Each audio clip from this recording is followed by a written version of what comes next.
What a special atmosphere for one of the great occasions of any rugby league season. He's got the strength, he's got the speed. French, dazzling in this wonderful, most famous and historic of competitions.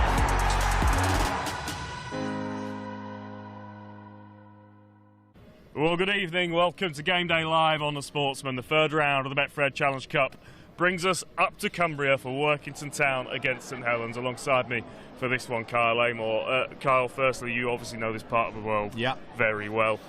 What a special night this could be in front of a packed stadium and an area that loves rugby league. It sure does, Lewis. And I've described it before to players that I've played with in the past as the Papua New Guinea of our country. You know, these guys, you know, the fans, young and old, they really embrace when a Super League side comes out there. And I think they've sold over 4,500, maybe even more walk-ups on the day. So, you know, this club in particular, Workington, it does get out in the numbers when top flight comes to this ground, and tonight's no different. But obviously, look, you know, let's be clear, they've got an awful lot to do tonight, and you know, the golfing class is quite large. They have got a lot to do. This part of the competition sets up nights like this for championship clubs to kind of get the opportunity. But let's make no mistake that Workington are going to come out and give it to St Helens from minute one. Well, they have to. That's the only option they have. And I cast my mind back a couple of seasons ago when we drew Whitehaven when we were at St Helens, and Whitehaven, you know, in the true Cumbrian grit and style they give it to us for the first half an hour, and it shocked a few of our lads tonight. And I think Jonty Gawley's message will be clear. He's get after it early doors. Don't leave anything out there. This chance, this opportunity for these players to play against some of the top world-class players that they have, it may never come around again. So, you know, don't leave any stone unturned. Sorry. From a Saints perspective, they've gone strong, but you know, David Clemens won a World Cup and he's played State of Origin. Jackson Hastings is a Man of Steel winner. Neither of them have done anything quite like this, though. No. Look, it'll be a baptism of fire and something for those players in particular that they may never have experienced something like this. So, you know, I'm sure Paul Rowley will be telling his team that there's learns in it. You know, they have to go full tilt tonight because of Warrington next week, and ultimately, look, they want to have a good cup run. You know, trophies have eluded Saints over the last couple of years, and I like the fact that, you know, new coach, new players, new captain. You know, I wouldn't bet against St Helens picking up one of the 3 domestic trophies this season, but it starts tonight for Paul Rowley's men. Well, atmosphere building here in West Cumbria as we get ever closer to kick-off. Let's hear from the 2 head coaches, Jonty Gawley and Paul Rowley. Jonty, thank you for joining us. Massive night in the Betfred Challenge Cup for your club. Just how's the week been leading into it? Hectic. It's been hectic, but it's good. It's good for the club. They've been full on it down in the office all week, and we've been in schools for a couple of weeks, giving tickets out and assemblies and stuff. So, as you can see behind us, it's great for the kids tonight, and hopefully they'll come for many more years as well. I know you'll have had other focuses around the league campaign, but you must have had one eye on this game as soon as the draw came out. Yeah, we did. Yeah, and it's hard to keep a draw like St Helens under wraps with the lads in it, but they've been good, to be fair. Even though we haven't got off a great start in the league, we haven't really talked about this game till this week, which is what I wanted. And we've had a good week's prep, and it's a free hit tonight for us, isn't it? So I just hope the lads give it everything.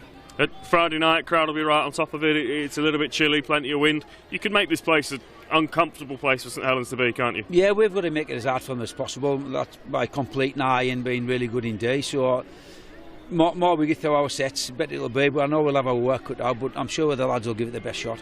How big a night is this for Workington and rugby league in Cumbria in general? It's massive. Every time there's like a St Helens League come last year, the World Cups, Cumbria Games, there's appetite for top flight rugby league, and this will be no different tonight. It's brilliant for the kids playing, for the fans coming.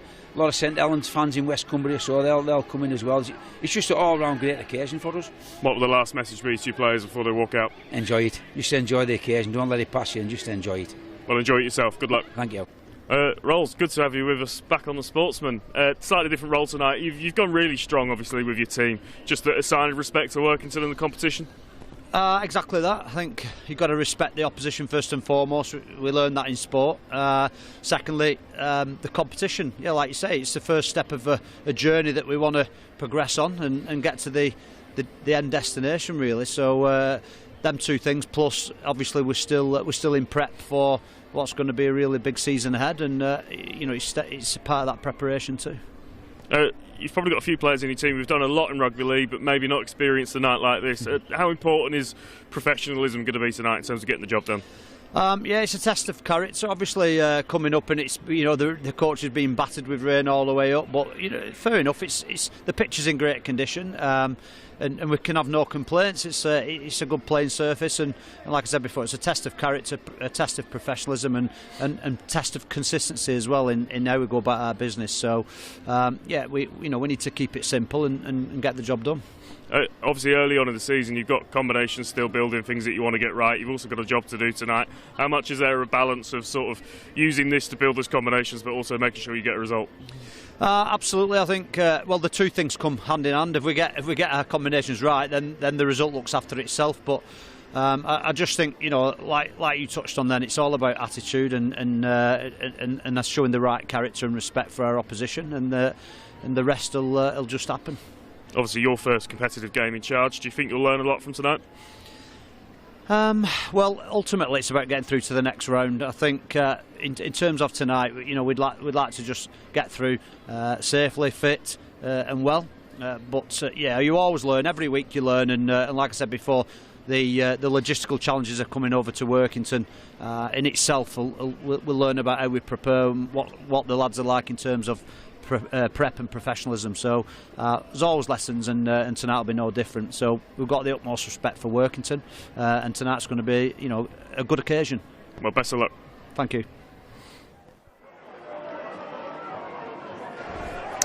So that's the views of the two head coaches. Let's take a look at the teams that they've put on the field this evening, starting off with Workington Town at full-back. The League One Player of the Year from last season, Zarin Gallia. It's a wing pairing of Oscar Doran and Alex Donaghy, and inside them, Rio Corkiel and Spencer Fulton. In the halves for the home team, Jake Carter is joined by Dominic Weir. They play behind a pack fronted up by Ross Ainley, Stevie Scully. Inside them, Callum Phillips. It's a second row pairing of Mason Luthwaite and T. Rahiti, and the pack is locked in by Jake Bradley. Coming off the bench for Jonty Gawley's side this evening, Dwayne Bedwood, Lucas Castle, Callum Farrer and Jude Lupton will provide the reinforcements. Paul Rowley's first competitive game as St Helens head coach. He puts this team out. Jack Wellesby at fullback, Kyle Felt and Dion Cross are on the wings. Inside them, Harry Robertson and Nene McDonald. Tristan Saylor is joined by Jackson Hastings, making his St Helens debut, and they will be playing behind a pack fronted up by David Clemmer, another debutee, Darryl Clark and Matty Lees, with Shane Wright and Matt Whitley behind them. Joe Shorrocks completes the starting 13 for 6. Coming off the bench, Johnny Lomax, Alex Walmsley, George Delaney and Jake Davies will surely feature prominently throughout tonight's game. Alongside me, a man not quite of this parish, but one just down the road, and of course a former Challenge Cup winner with St Helens, Kyle Amor. Kyle, we know that logic points in one direction in terms of the result, but it should still be a very special night. Yeah, it should, Lewis, and good evening to you and everyone who's tuning in at home as well. You're right, St Helens pretty much at full tilt. 4 debutants in there as well. Jackson Hastings, Nene McDonald, Joe Shorrocks, and of course the big man who starts up front alongside Matty Lees, World Cup winner David Clemmer. So this Workington Town outfit, they've got it all to do tonight, but for them there's a chance and an opportunity for them to give their fans something to remember. And the odds are stacked against them, make no mistake about it, but in true Cumbrian fashion, I'm backing them to put in a decent performance in the opening quarter of this game, and they have to, Lewis. Yeah, fantastic atmosphere building up around us. Great crowd, plenty of Workington Town fans coming out tonight. Plenty of St Helens fans as well, making what is one of the great rugby league away days. It's an absolutely stunning drive up through the Lake District to a ground and a town that just hums with rugby league heritage, and this competition throwing up an occasion that only the Betfred Challenge Cup could. And for these Workington Town players, what an opportunity. Oh, absolutely huge. You're right to mention the history of this club. Super League itself, it celebrates its 30th birthday this season, and Workington Town back in 1996 were part of that. And of course the Challenge Cup, they played at Wembley 3 times and won once there as well, way back in the 50s, Lewis. So, the Challenge Cup has history with both clubs, but over time the gulf between these two has only been in favour of one team, and that's the men in the red V. But looking forward to this one, as are them fans as well. Packed out crowd here tonight. Yeah, you can hardly move in that stand below us. Not a seat to be had in the one opposite, and on that terrace on the far side as well. Full of people looking forward to what should be a really enthralling hit out. We're going to learn a lot, I think, about St Helens in 2026. St Helens under Paul Rowley, of course, and there's names that jump off the team sheet, obviously the ones that weren't there last year: Nene McDonald, David Clemmer, Jackson Hastings. There's a real kind of optimism around St Helens. Well, they offer size and they offer a kicking brain, and especially in Jackson Hastings, former man of steel. It's a part of his game that St Helens have lacked for me over the last couple of seasons. Jackson Hastings, he's able to boot the ball far down the field, and his short kicking game as well. Certainly, you know, lots of the St Helens players will look to get on the end of those neat little kicks from him. Well, they're certainly going to be a much more attacking threat. You know, that's the big focus on them. Defensively, they were okay last season. You know, 56 tries only conceded in 27 rounds, but it was their attack that let them down. And Paul Rowley, and he's been the man tasked to improve that. You mentioned the attack. I've spoken to a number of Saints players across the off-season, and Paul Rowley himself, and they've all said that one of the things that they really want to get right this year is that attacking play, that willingness to move the ball around. It's a hallmark of Paul Rowley as a coach. We saw it at Salford. Is the challenge tonight to not get carried away with that and make sure to do the hard work first? Well, look, you mean they had a bit of a sort of the full squad almost played in Matty Lees' testimonial against Castleford. This is their last true hit out before Warrington next week, so I expect a really ruthless performance. Paul Rowley's mentioned about respect in Workington Town, and you can tell by the names that are on paper tonight, he's only thinking purely about the performance. Well, for Workington Town, what an opportunity for some of these players here tonight to really try and lay the platform against a team that many people would say under Paul Rowley and those new signings that fancy their chances at perhaps winning some silverware this season. And we should say, of course, Carl, we have seen it before. Super League clubs turning up against Betfred Championship clubs and coming unstuck, or at least having a very, very difficult time of it. I absolutely don't expect, certainly the first 40, probably longer than that, to be easy for St Helens by any stretch. Oh, no, not at all. Look, I've worked with John Tigoli when I played for Cumbria, and he's a really proud Cumbrian man. And he'll be certainly giving it to his players. You know, lots of these players here playing for Workington Town are all in and around the amateur club: Kells, Seaton, Maryport, Wathbrow, Hensingham, as far as Milham. So they really do put the hand up and play for the team, absolutely. And it is a hotbed of rugby league around here, a part of the world where they absolutely love the game, and 80 minutes away from finding out who will line up in the fourth round of the Betfred Challenge Cup. So here come the two sides. Stevie Scoley, a legend of these parts, and Matty Lees leading out St Helens in the third round of the Betfred Challenge Cup. Live and exclusive here on the Sportsman. Stay with us for every tackle, pass, run, kick, try of this game. We love this competition, as do the people of Workington, who have come out in force, as we've said this evening. We're moments away from 80 minutes of blood and thunder Challenge Cup action. And at risk of saying something very obvious, Carl, the first 10 minutes very important for both teams. Yeah, very important. Workington Town, they've got to make sure that they complete the sets, and if they're going to make mistakes, make it through attack down the other end of the field. But really, for me tonight, you know, I watched a couple of Workington Town's previous games. Their middle unit has to be a little bit more urgent. They tend to be a little bit passive, and they can't afford to be that against here tonight. Matty Lees, Shorrocks and Clement, they'll be tasked with laying the platform for Jackson Hastings and Tristan Saylor to take over, but there are stars all over this St Helens outfit. And for Workington, enjoy it, go after it, leave something on them, and leave here tonight with your head held high. Yeah, 2 men of steel, World Cup winner, stacks of internationals. The Challenge Cup really doesn't care about any of those things. When you step out in this round, it is a level playing field, and Workington Town, I'm sure, will be looking to give as good as they get. Jackson Hastings is stood over the ball, ready to get us underway. Liam Rush is our referee this evening. So here we go, St Helens get us underway here in Workington. Town will get first taste of the football. Scoley will carry up first cab off the rank in this game. And we are up and running here at the Fibrous Community Stadium. Decent carry there, Lewis, from Stevie Scoley. He's a really hard-working front rower. He'll play big minutes and a penalty. That's a win, and the crowd like it. Play too early on. I think it was Matty Lees who was just in there for a fraction too long. The penalty's given away 20 metres away from their own line. They'll have chance here to clear the lines early on in this game.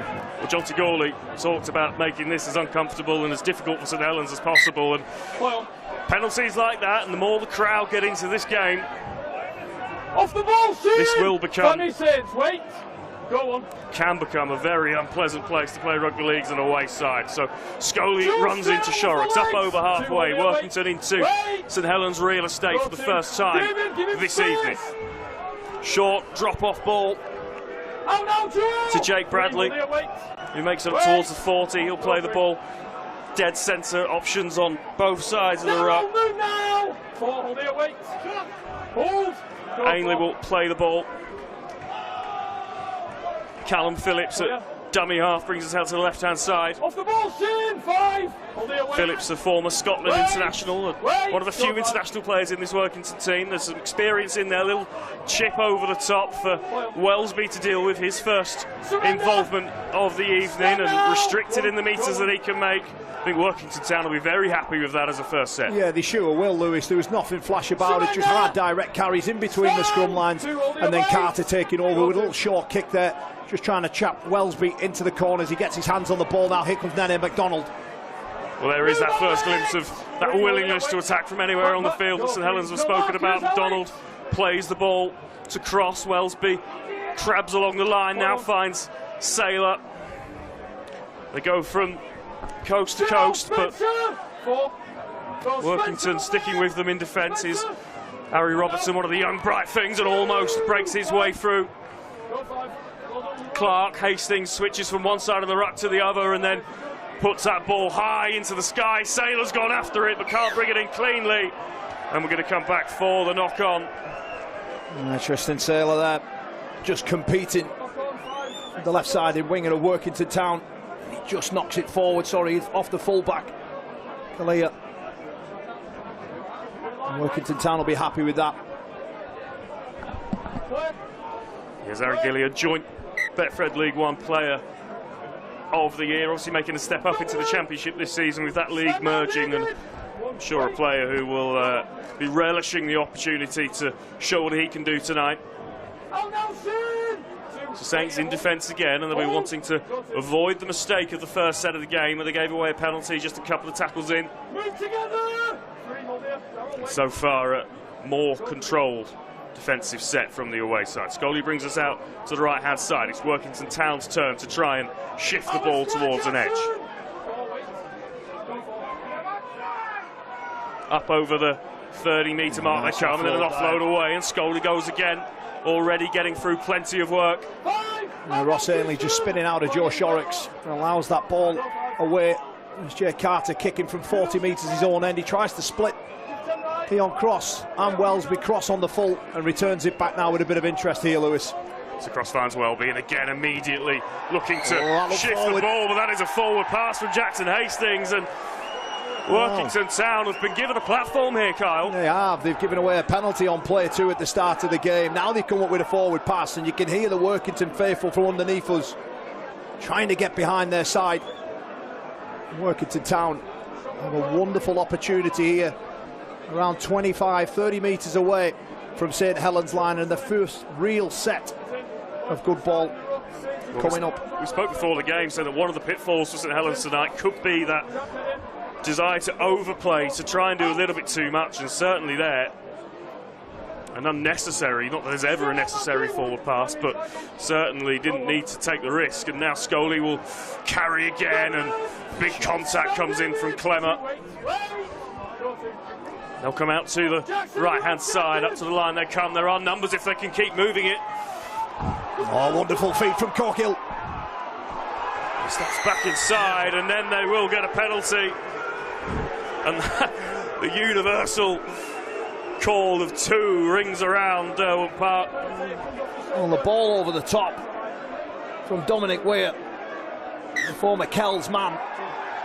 Gives it back inside to Corkill, and it's Clemmer who just catches him high. And Carter, who's a real solid kicker of the football, And fancy his chances here. 5 metres away from that right-hand post. An easy 2 points coming up for Workington. Great start from them. John Tagorley will be very, very pleased with the way that the first 5 minutes of this cup tie have panned out for his team.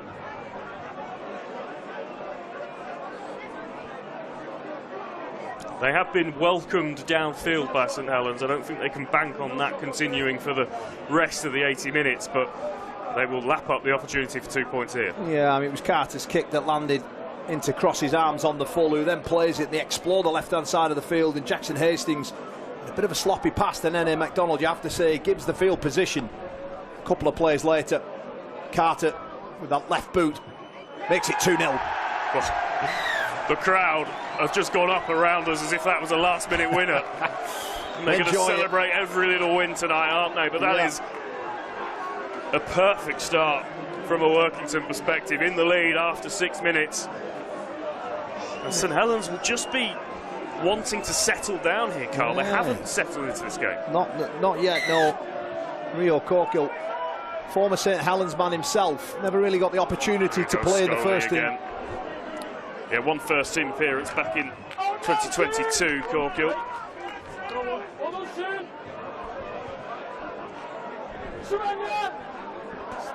Nigerian international, the Workington centre. And up towards the 30-metre mark they come. There's another high shot there, they get away with it. You get Shorrocks on. Just around the shoulders, says Liam Rush. Jake Bradley, who plays the ball in an Ainley with another enthusiastic carry. This is the last, so the kick will come from just inside Workington territory, but a decent enough exit set after points. And Dion Cross does have to track back and thinks about the pass out to Nene MacDonald, but this time Saints do decide to just keep it in hand. Hastings to MacDonald. Good tackle He's in there. met well. Callum Phillips. Tackle by Callum Phillips, met by a huge roar. Now Wright will play the ball to Clark. Saints making some metres in this set. This is Tristan Saylor out to Wellesby. Wellesby wrapped up before he can get the ball away, so just short of the Workington 40-metre mark. Clark out to Shorrocks. Shorrocks has Hastings out the back, and there's a trio of runners here. MacDonald looks to give the offload, then keeps himself. Nene MacDonald back on the inside for Tristan Saylor. And Saylor will score, but it was all about the work from Nene MacDonald to set him up and put Saints on the board. Yeah, they moved the ball from one side of the field across from the right to the left. Rio Corkill, the man who won the penalty, he tries to go low, and then MacDonald, he misses. And then the rest of it is just pure upper body strength from Nene MacDonald. Joe Shorrocks with a nice little ball out the back. Hastings to Saylor, a short tip on, the tackle's missed just there. And then Nene MacDonald just palming them off for fun, and Tristan Saylor in support. Like all good halfbacks, they recognise that chance, and he's on the end to finish that in the blink of an eye. It's 4-2 here with a kick to come, and it's just sort of silenced the crowd a little bit. Jackson Hastings on kicking duty for the Saints.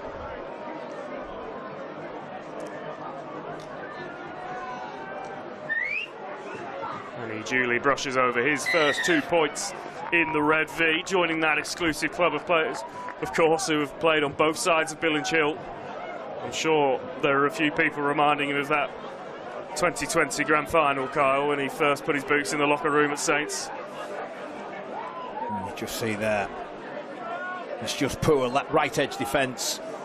And then MacDonald, the sheer size of him, the power of him as well. You've got to be able to come up with those simple tackles. Wasn't a huge surprise, was it, when Nene MacDonald signed for St Helens? Obviously a man that Paul Rowley trusts, plays the way that Paul Rowley wants to play the game. Workington get us back underway with a kick deep right, Cross fields it. Clemmer on the crash ball, met well though, Scully in there again. He's done a huge amount of work. Yeah, I think Scully, Bradley, Ainley have certainly helped lay the platform for Workington Town, and they haven't shied away. St Helens 30 metres away from their own end, wanting a quick play of the ball. The first penalty of the night for Saints. That's what we spoke about. Slow it down a bit too much. Yeah. I mean, you give penalties away coming out of their own end, they might very quickly make you stand behind the sticks once again here. So Hastings puts the ball into touch.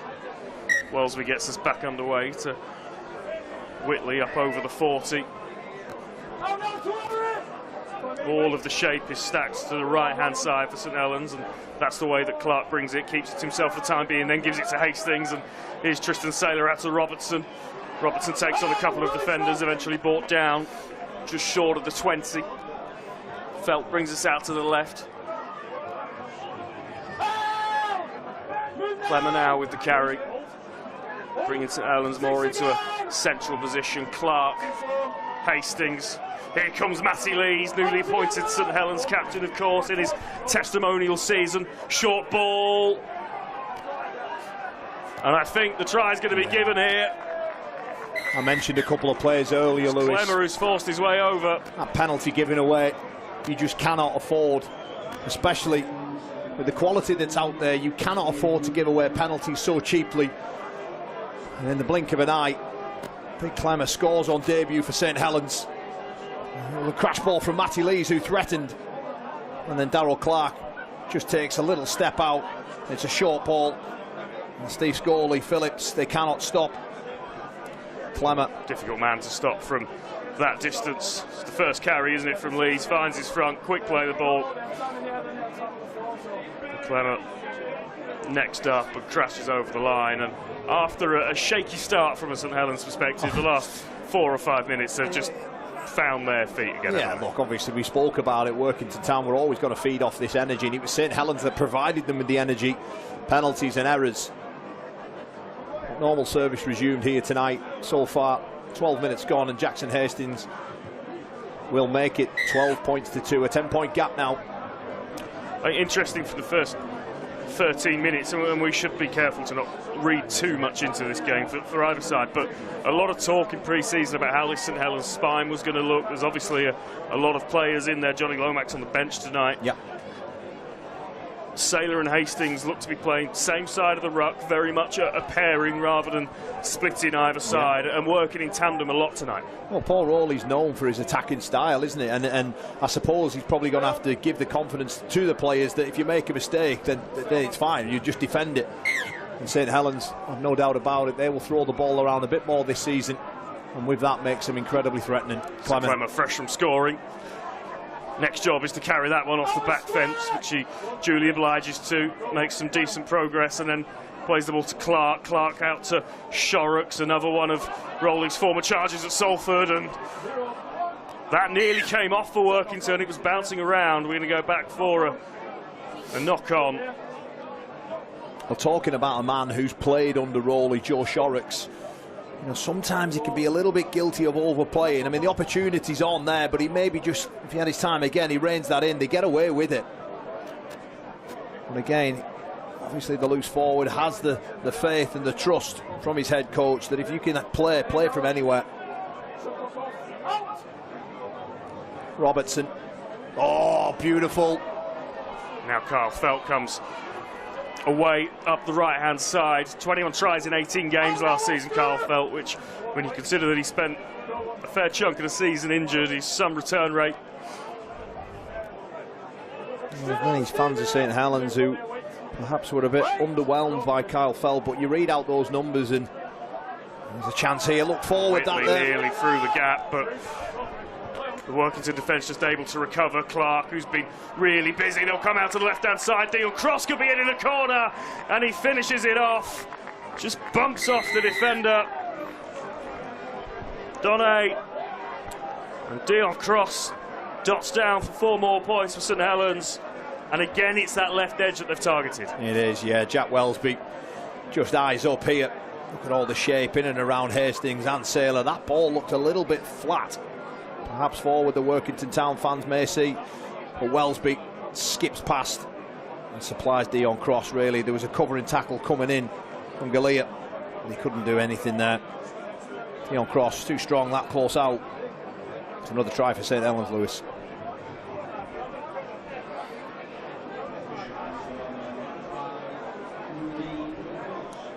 Darryl Clark, we know that he loves to play off a quick ruck, but he's been very, very sharp around that area today.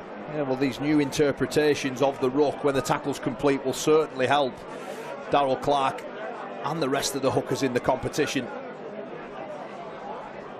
providing that those previous carrying the ball are direct and give him something to play off. Hastings with his most difficult kick here so far this evening. And it just fades away to the right-hand side of the sticks, to some sarcastic cheers from the locals. Again, that quick ruck. Darryl Clark showing players underneath, finds Welsby. Welsby to cross, and crosses over for a simple score in the end. High fives all around. And it looks intricate, doesn't it? There's a lot of players in motion from a St Helens perspective, a lot of misdirection. Again, something that we've seen plenty of from Paul Rowley's teams over the last few years. 16 minutes into this cup tie, they have 16 points on the board. And the game has just settled for the time being into a little bit of a pattern of Workington Town putting the ball deep into that corner and Saints returning it to Shorrocks, out to Clemmer. Takes 3 Workington defenders to bring him down, looking again to just slow it down. This time Liam Rushdez get on with it. Shorrocks again acting as that extra pivot in the loose forward position. Keeps it in hand.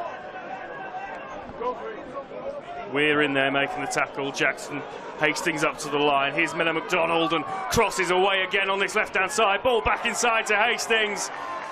And again, St Helens find joy on that left-hand side. And this time, Dion Cross just delivers the ball back inside for Jackson Hastings to get his first try as a St Helens player. Yeah, I really like what St Helens did there in that play. First of all, it was Clemmer on the right-hand side who gets to the half-back.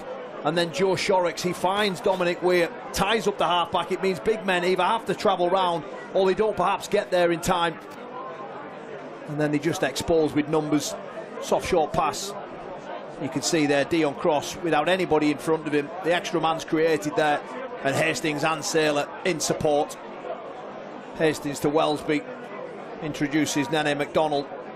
And Dion Cross with the skill on the end of it to find Hastings. And look, there's 3 players in there he could have found. And they go back-to-back tries here.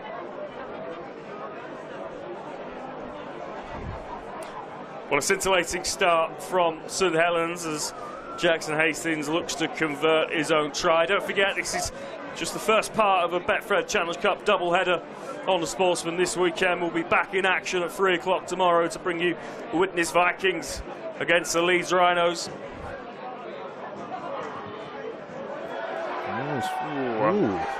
Just the right side of the sticks from Jackson Hastings. I think a few of the supporters thought maybe that he'd push that to the left, but 2 points on the board and St Helens extend their lead out to 20 points. Yeah, they just, like I say, they just work the men over there.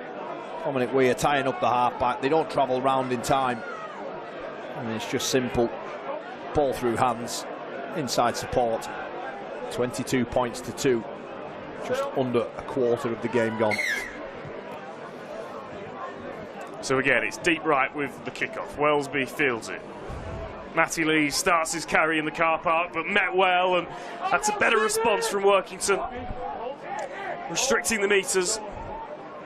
And now Shorrocks out the back to Saylor. Saylor looks to try and dance through, but can't quite find the gap. Saints still making progress, this time up the right, and here goes Darryl Clark off the back of the ruck. Options on both sides, gives it to Tristan Saylor. Saints are going to score from long range. Saylor has his second of the evening. And Darryl Clark through the defensive line like a knife through butter. And Saints really do have a roll on now, Carl. Yeah, the last 5 or 6 minutes, Lewis, has become a training drill for St Helens. It's Darryl Clark. Jay Carter, he loses his hips completely here at the play of the ball. You just see there, both markers going the same way. Darryl Clark just pierces straight through, and Tristan Saylor just hits the gas. Corkill tries to get across, but can't deal with the speed of Tristan Saylor.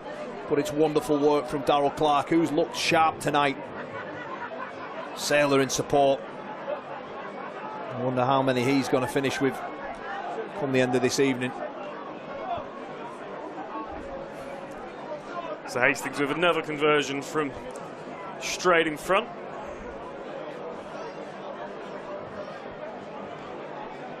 Man of Steel winner, of course, in that sparkling season with Salford back in 2019. And he makes no mistake from right in front of the sticks.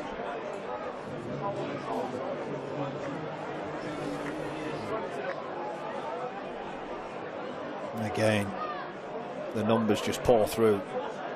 It's all well and good throwing your body into Matty Lees and Clemmer off a kick-off return, but you've got to deal with the rest of them, and both markers there 20 minutes in, they both goal the same side. It was Mason Luthwaite and Jake Carter just missing their role.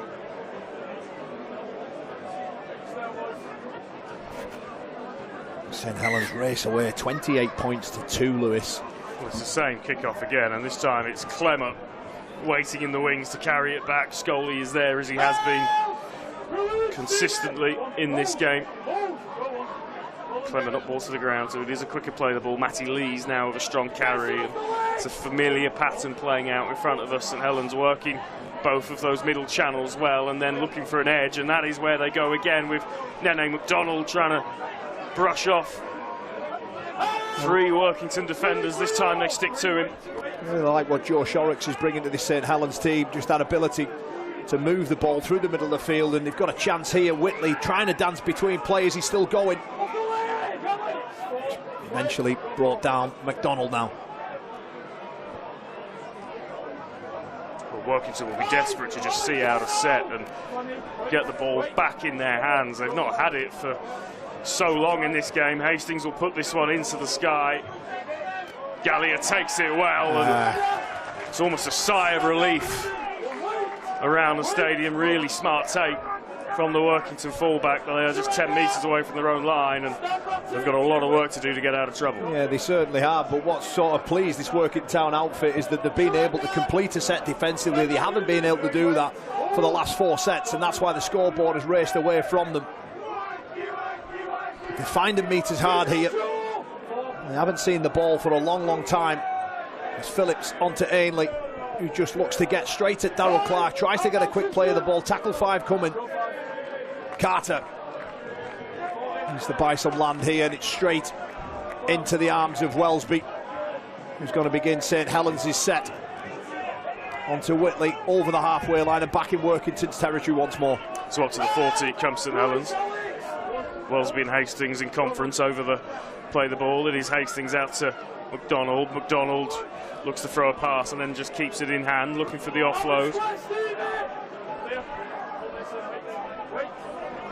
Clark, Shorrocks again involved. Alex Wormsley now off the bench in place of Clemmer. They'll come to the right hand side. This is Saylor, short drop off ball to right.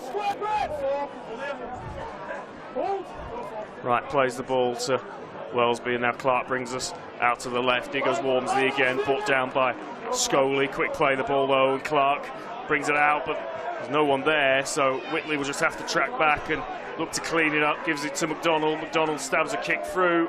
Oh, and that's bouncing around all over the place. It's going to go dead for a goal line dropout, but hearts in mouths for a moment there. Yeah, full back there. Elliott. And then he comes up with a howler. There's nothing doing. And then McDonald just rolls his luck. Elliott just has to bat that ball away. And he gets enough purchase on it to see it over. But it's 6 more. The Jonty Gawley's men are going to have to defend here. So the goal line dropout is up to the 40, where it's fielded by Wellesby, and here comes Matty Lees again. He's having a field day with these carries from deep. Wormsley, he's up towards the 10. Saints with options on both sides of the play the ball. They'll come to the left. Here's Matty Lees looking to try and rumble over. Can't quite get his arm free to score, but St Helens knocking on the door again. I think we're just going to take a break here for a potential head injury. Yeah, I think it's Dominic Weir. And he has to throw everything into Matty Lees. It was a lovely slight change of line from Lees. He just tries to once again target the halfback. I has to say, he does ever so well, but I think he catches one in the face off his own fullback, Galea. Just see, as he's going to ground, keep your eyes on Galea here. Just a bit of a hand in the face. Perhaps Dominic Weir just buying his side a little bit of time, get some oxygen in the lungs. It's Matty Lees, who looks like he may have landed awkwardly underneath that tackle. I'm sure St Helens, the physio staff there, Nathan Mills, they won't want to be taking any chances given what's coming up. The new captain of the club, and that's not a great sign for St Helens fans. International Matty Lees leaving the field. It's always a worry with these games, Lewis, isn't it? You just want to get out of there with a clean bill of health. There'll be a bit of nervousness about that, you would imagine, in the St Helens camp as their skipper limps off. And Alex Walmsley looks like he wants this carry. 5 metres out. Doesn't get it. They come out to Shorrocks, who moves us out to Hastings, and the overlap could be on here. Oh, lovely offload from Tristan Saylor to Kyle Felt. Looked just for a split second as if Workington had done enough, but just out of the back of the hands. And this time it's the right-hand side for St Helens as Kyle Felt gets his first. Yeah, slick ball there from Tristan Saylor. Just look at the line speed of Workington Town. They only get up, they hold, then they start backing off, and Tristan Saylor just gets around Spencer Fulton too easy. The winger has no choice but to then turn his hips, but it's the line speed. They need to get forward. You cannot allow St Helens to dictate near their own line, and they do, and Felt makes them pay. Takes some finishing, that Kyle Felt. Didn't have loads of space there, but he's a specialist at those. I was going to say, he's been doing it for a long, long time, Lewis. Brought in to replace, like I said, Tommy Makinson, an exceptional finisher in his own right, but Kyle Felt certainly right up there. And our NRL winner, of course, with North Queensland Cowboys. Now looking to repeat the feat in the Betfred Super League. It's at that point now, isn't it? 32 points to 2. Hastings trying to add the extras. It's sad to say, but 26 minutes gone, and you almost feel that the result is going to take care of itself here, Lewis, for sure. Well, it's damage control, isn't it, at this stage, from a Workington perspective. As Hastings pushes the kick wide, unless we are on for the greatest Challenge Cup comeback of all time. Well, it's the hope that kills you, isn't it? But yeah, again, Shorrocks had his hands on a lot of good stuff here this evening. Hastings, Saylor, all combining. And Kyle Felt finishes over and gets his first of the evening.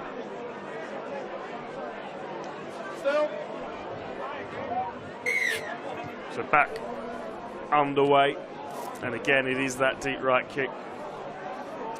It's Delaney who fires himself into the line. Off the bench in place of Matty Lees, here's Walmsley, who had a real renaissance really in 2025 to work his way back into the England setup for that Ashes series. Saylor now wrapped up and forced backwards. This is Wellesby out to Shorrocks. Ball finds its way out to Nene McDonald, who's having a field day on this left-hand side, looking for the offload. Still unable to get it away, but still going forward. Nene McDonald eventually wrapped up, but a lot of progress made, and it's his left-hand side again. Hastings to Wellesby. Wellesby still not wrapped up. Eventually, Corkill manages to get hold of him. This is the last. Kick will come from Jackson Hastings. It's another high one into a gap. Galley has done well. Well taken there, Lewis. He had to stretch at full arm's length to take that in. The kick pressure from Workington Town just allowed Jackson Hastings to float that ball wherever he wanted. They need to get better there. And it's Town now who are looking to try and get some carries. 3 plays gone, 15 metres away. It's a difficult part of the field coming out here. Well, since Workington opened the scoring with that penalty, they've not really had the ball. When they have had the football, it's been here, inside their own 20. It's a long night playing rugby league when that's your routine, isn't it, Carl? It sure is. Carter, 25 metres away. It's a scruffy kick, and it's going to fall into Hastings. They might be in trouble here. Ball over the top. Dean Cross a drop back for the kick and now comes into the line. He's brought down on the 30, but a full set of tackles in the pocket for St Helens and not a huge amount of metres to make up. And now Robertson looks to pin his ears back. And this time the Hollywood offload doesn't quite come off for St Helens, straight into touch. Yeah, Workington survive. He'll be forgiven here. 34-0 up. Well, the youngster just gets in between Carter and Doran and feels that right arm coming out. Fell drops underneath him. Lack of communication there, perhaps. The ball goes over and Workington Town, they will get the ball back, but once again, Lewis, maybe 10 metres away from their own try line. Well, it was Harry Robertson's carry and offload that kind of set up that now iconic wide to right try just a few months ago. I think he can be forgiven. Got a bit of credit in the bank when it comes to offloads and things like that. Harry Robertson, I know he's a player a lot of people are excited about, not just within the St Helens camp. Oh, he's going to be a superstar of the Super League, make no mistake about it. There's a lot of quality young players. There's penalties given away, Sailor this time. I mentioned there, Harry Robertson, you got Lewis Martin over at Hull FC. There's plenty more out there. We're going to light up Super League this season. Tristan Sailor and Wright just in there too long. Should of course say we are standing at the beginning of a World Cup year. We don't know who's going to be picking that England squad as of yet, but you know, there are opportunities for these young players coming through to perhaps earn themselves a seat on the plane, so to speak, at the end of the year as Workington now move the ball out to the edge. Corkill up to halfway, and this is the furthest up the field that Workington Town have had the rugby league football for quite some time in this game. Ainley up, looks to offload, doesn't come off. And now the referee's got a little bit of working out to do. I think this is going to come back on the side of Workington Town, so well, Ainley forces his hand. Potential disaster, they come out trumps. Ainley forces his hand there, Darryl Clark bats it back. And then Walmsley just gets that excited, he ends up spilling the ball just there. I suppose 32 points down after 32 minutes, you might as well try something like that, Kyle. Oh, why not? Do you know? It's probably not what John Tagorley would be encouraging if this was a Sunday afternoon in the Betfred Championship. Yeah, well, they get the rub of the green here. They get an opportunity in good ball. Galea coming from the opposite side of the ruck there, but finds Fulton. He's just met by Robertson and Felt over on that far side of the field. It's a full width of the pitch to play with for Workington. That time they're overplayed again. Castle overplays on this occasion, and now Jack Wellesby, and they just do everything at pace. St Helens, and is McDonald up over halfway, tries for a forward pass around us but not given. Hastings, Whitley up through the line, tackle made by Delaney Bedwood, and then a new set of 6 given by the referee. So Shorrocks, who's had his hands over everything tonight from a St Helens perspective, he'll play the ball to Clark. Here's Hastings again. Wellesby juggles it but takes it in, and now Shane Wright's going to score for St Helens. Drifts through the line as if it wasn't there and dots down, and just as Workington had stemmed the tide of points, St Helens get 4 more on the board. Yeah, it's a new try scorer, new name on that list in Shane Wright. Gets his first of the evening on 32 minutes. And it was Jack Wellesby. He set it all off down the opposite end of the field following that error. The soft ball to Nene McDonald, and it's Wellesby again. Just drives into Carter. Carter turns his hips in, and the space is provided. And Shane Wright just files through for a simple score. Nobody untouched. Gets round the fullback with ease as well.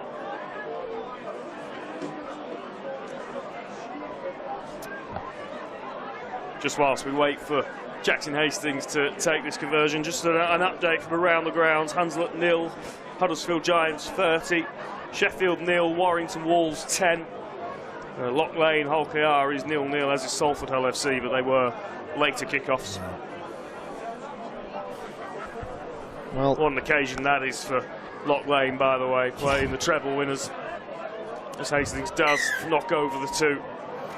Well, the reality of this round and the way that it's set up, Kyle, is that we are going to see some big scorelines across the weekend. However, the opportunities and the memories and what it gives the clubs financially. Correct, yes, that's what it's about. Look, you know, for Workington Town, of course, they'll want to be more competitive in this game, but you've got to remember the salary cap difference between these two sides, the gulf in class in players between these two sides. But for the club, trust me, this gate will tie them over for a long, long time throughout the 2026 season. And I will say as well, I think there might be an upset this weekend. There's always one. I don't know where it'll come from. Last year it was Bradford knocking out Cass at Odsall. And there might be a few Bulls fans who are just looking at that trip to London a little bit nervously. Yeah. Jason Dimitri and Darryl Lockyer have put together a very dangerous looking squad down in the capital, but up here in the other corner of the country, it's Workington Town who have got the ball back from the kick-off and are on the march forward.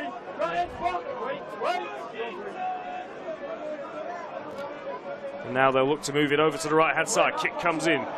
Don't think that was played at, but the hand goes in the air from Liam Rush, so it's a new set for Workington. Jackson Hastings just sticks his right leg out there, Lewis, and Lucas Castle dives on it. So 6 more, 15 metres away. Bedwood with the carry up over the 20.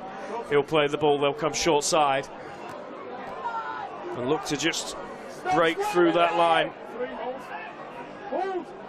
With Rahiti, he'll play the ball, and Bedwood again. Just runs straight into Nene McDonald. But just a few metres away, and Carl, this place would go nuts if Workington could make their way over the try line. Kick stabs through. Wellesby's there to clean up, and never really the pressure to try and force a repeat set, and then he gives it out to Carl Felt, who will just take the tackle. So here's Harry Robertson for St Helens, who have looked to get on with it at every opportunity this evening.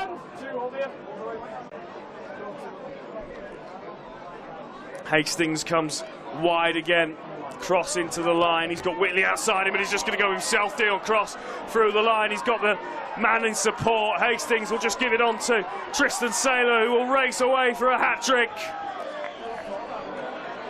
St Helens go the distance. And whilst it is a mismatch, certainly in terms of the league, it's still very easy on the eye, Kyle. Yeah, it is. Look, it was a sloppy end to the set. The kick was okay, but there was no chase from the left-hand side of Workington Town. And St Helens, once again, they moved the ball. Lots of key players touching it there. And a neat little step back on the inside from Cross, who gives it to Hastings, who then kindly puts it on a plate for Saylor. And he has enough pace to get away from Oscar Doran. And you're right, the number 6 gets his hat-trick. As Jackson Hastings lines up this kick with the last couple of minutes remaining. If you're a St Helens fan, there's some good omens here.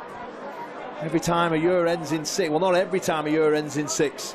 In 56, 66, 76, 96, 2006, St Helens have gone on and won the Challenge Cup, and it's their number 6 here tonight who's come up with a first half hat-trick. I'm staggered, Carl, that we're 37 minutes into a St Helens Challenge Cup game and you've not mentioned the fact that you scored in the final. No comment. Hastings again on kicking duty, and there are already chants of Wembley from the St Helens faithful behind the sticks. Hastings brushes over 2 more points, and we shouldn't get carried away from a St Helens perspective, Carl, but one of the big frustrations from Saints fans last season and perhaps the season before was that they just looked a little bit stunted, a little bit lacking in creativity with ball in hand. Well, the mentality tonight has been to attack from absolutely anywhere. Exactly. I think St Helens over the last couple of years, they got a bit lost down that end of the field. There was perhaps too many people who were wanting to be on ball, who were wanting to orchestrate the whole show. Well, tonight, I think what Paul Rowley has done and what we've seen over the last couple of appearances in Matty Lees' testimonial and in this game is that everybody has a licence to play. Hastings, this is Wormsley who breaks through the line. Player, of course, who, like yourself, Kyle, made his name playing at this level with Batley. Clark now brings us out to the right-hand side again to Wellesby. This is Saylor already taking a match ball home with him. Clark, Wellesby again, who's Looks like he's playing about 3 positions at once at this point. Jack Wellesby. Whitley now takes on this left-hand side. Corkill again makes a tackle. And I think that's what bringing in Hastings as well as Saylor does for Jack Wellesby. It frees him up. Oh, now Galley has spilt that. Wellesby could be in to score. Referee's happy with it. It was all a bit of a mess from the kick, and Jack Wellesby, all he had to do was just clean it up and dot down. Yeah, the fullback just gift wraps a try there for Wellesby. Just can't deal with it. It's a little lack of skill from the fullback. Hastings again, he's able just to sit back and put it where he wants it. He lands it 7 metres away. The fullback, he has to catch that ball under no real pressure.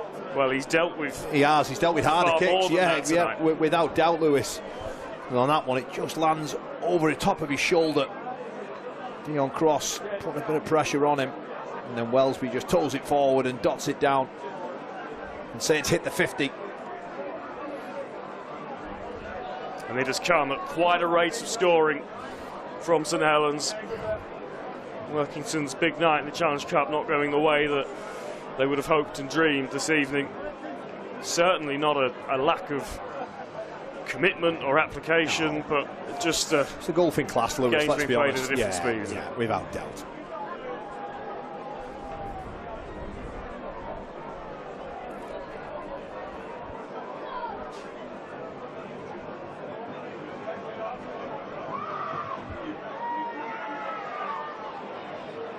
Kick again, successful from Jackson Hastings, and there is the hooter. So 40 minutes has started off with so much positivity and so much encouragement from a Workington Town perspective, ends with a St Helens masterclass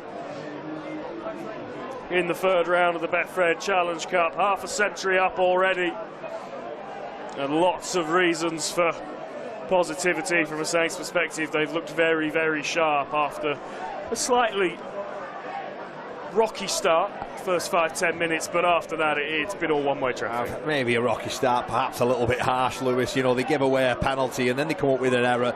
They get another penalty away, and Carter knocks the 2 points over. It was the biggest cheer of the night, but that's about as good as it got, and that was about 9 minutes in, and then Saints opened the scoring. And it was Shorrocks again, who I think's been exceptional through that middle third of the field. Then McDonald, some questionable right edge defence there. He bounces off 3 or 4 would-be tacklers. Saylor in support for the first of his hat-trick opens the scoring for Saints. And then pretty much from here, Lewis, it was just set after set. Workington Town just couldn't complete a set defensively. And big David Clement on debut dots the ball down and gives St Helens that second score. And then again, it was just Wellesby, soft pass, Dion Cross, who just finishes over. But it was at this point, Lewis, that the game just completely went away from Workington Town, and it became a training drill. And I don't say that with disrespect, but it was just set after set after set. They were rolling through and scoring. It just felt, as we see Jackson Hastings go over for his first try in a St Helens jersey, it just felt that Saints were going some speed. Yeah.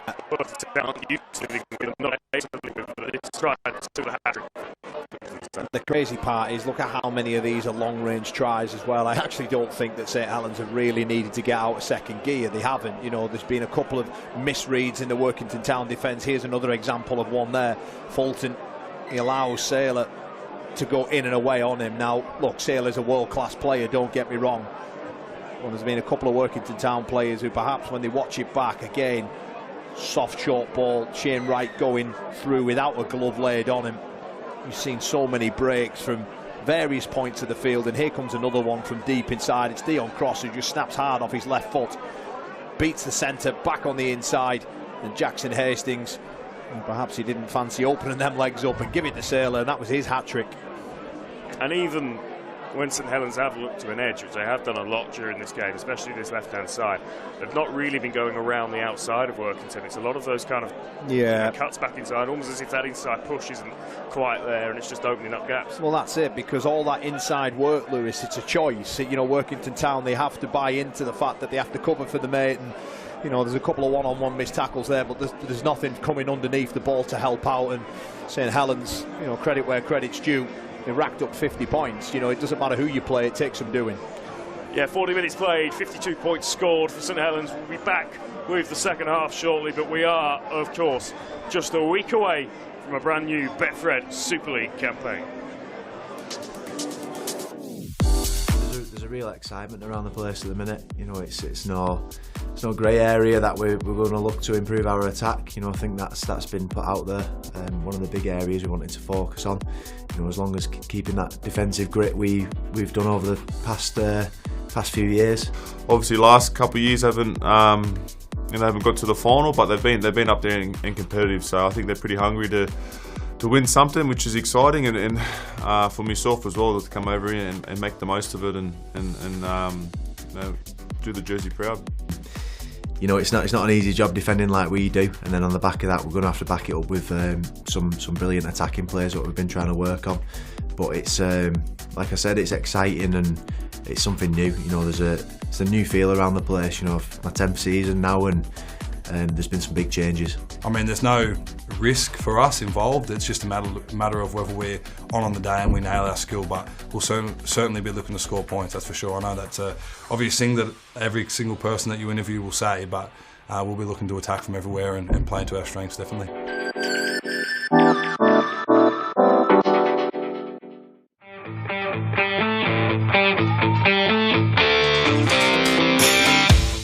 Last year a bit of a learning curve, you know, going into playoffs, but you know, the stuff we've done through the season, all the, you know, the stats we provided, you know, we're right up there with the best. So if we can keep that going and improve on some of them minor details, yeah, I think we should be fighting for silverware this year for sure. What, you know, especially Jake and Brody have done really well is the facilitating. They know how much strike we got out wide with our centres, you know, 2 England centres in their own right, and then we got Ryan Hall, one of the best wingers of all time, and then Mike has got the best strike rate in the NRL, I think. So yeah, we just got to keep working on facilitating those guys, getting them the ball, because they can score tries. Hopefully this year people already know that within our group, I'm not bothered about outside our group at this point, but hope that within our organisation, that we know we've got some belief there that we are a good team. Try and play the same way every single game. You know, we've played games previous years where sometimes we'll turn up, sometimes we won't, but you know, we're sort of basing our season last year on turning up every game, and you know, if you didn't know what colour shirt we were wearing, you'd know that we were Leeds Rhinos from the way we were playing.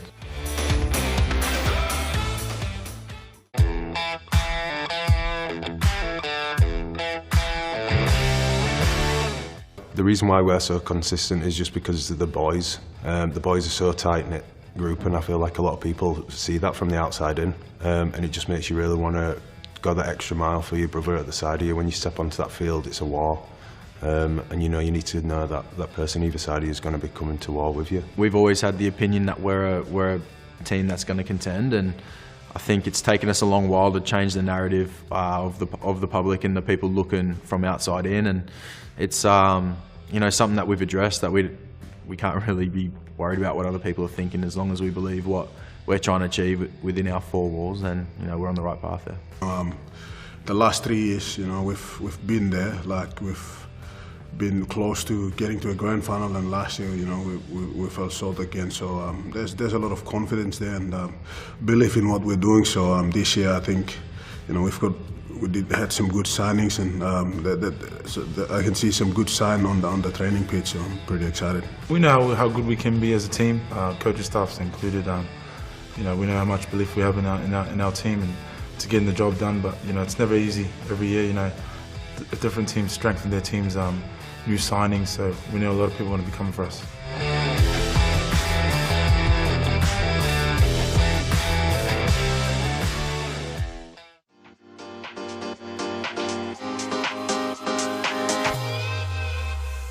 Yeah, it's an exciting time for the city and for the team. You know, I thought, obviously being at Warrington last year, the opportunity came up, and you know, it's really exciting. So I wanted to be a part of that and you know, sort of build something special at York. Obviously being, you know, coming up to Super League, everyone's very excited, and the buzz around the town's great. So it's going to be, you know, pretty special to be a part of. It's the first time they've had this opportunity, and like I say, everyone's excited for it, and looking forward to bringing some top quality games to York, and giving our fans something to cheer about and reward them for their loyalty, what they've not just for last year but the previous years. We're probably coming into the competition with inexperience. Everybody's counting us like probably underdog, but it's just like every other team. We're putting in the hard work, we're putting in the days, we're making days count. I'm very excited, and I can't wait to see what the comp sees what we can do.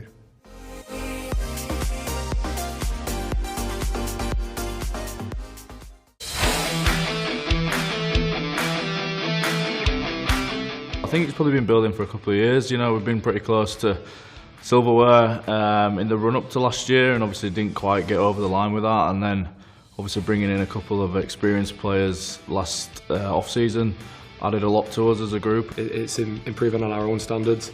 There's plenty of improvement in us. Obviously, it was a great year, and we're very happy with that. But it's been and gone now, and it's all about the current season. You're only as good as the season that's just been. So.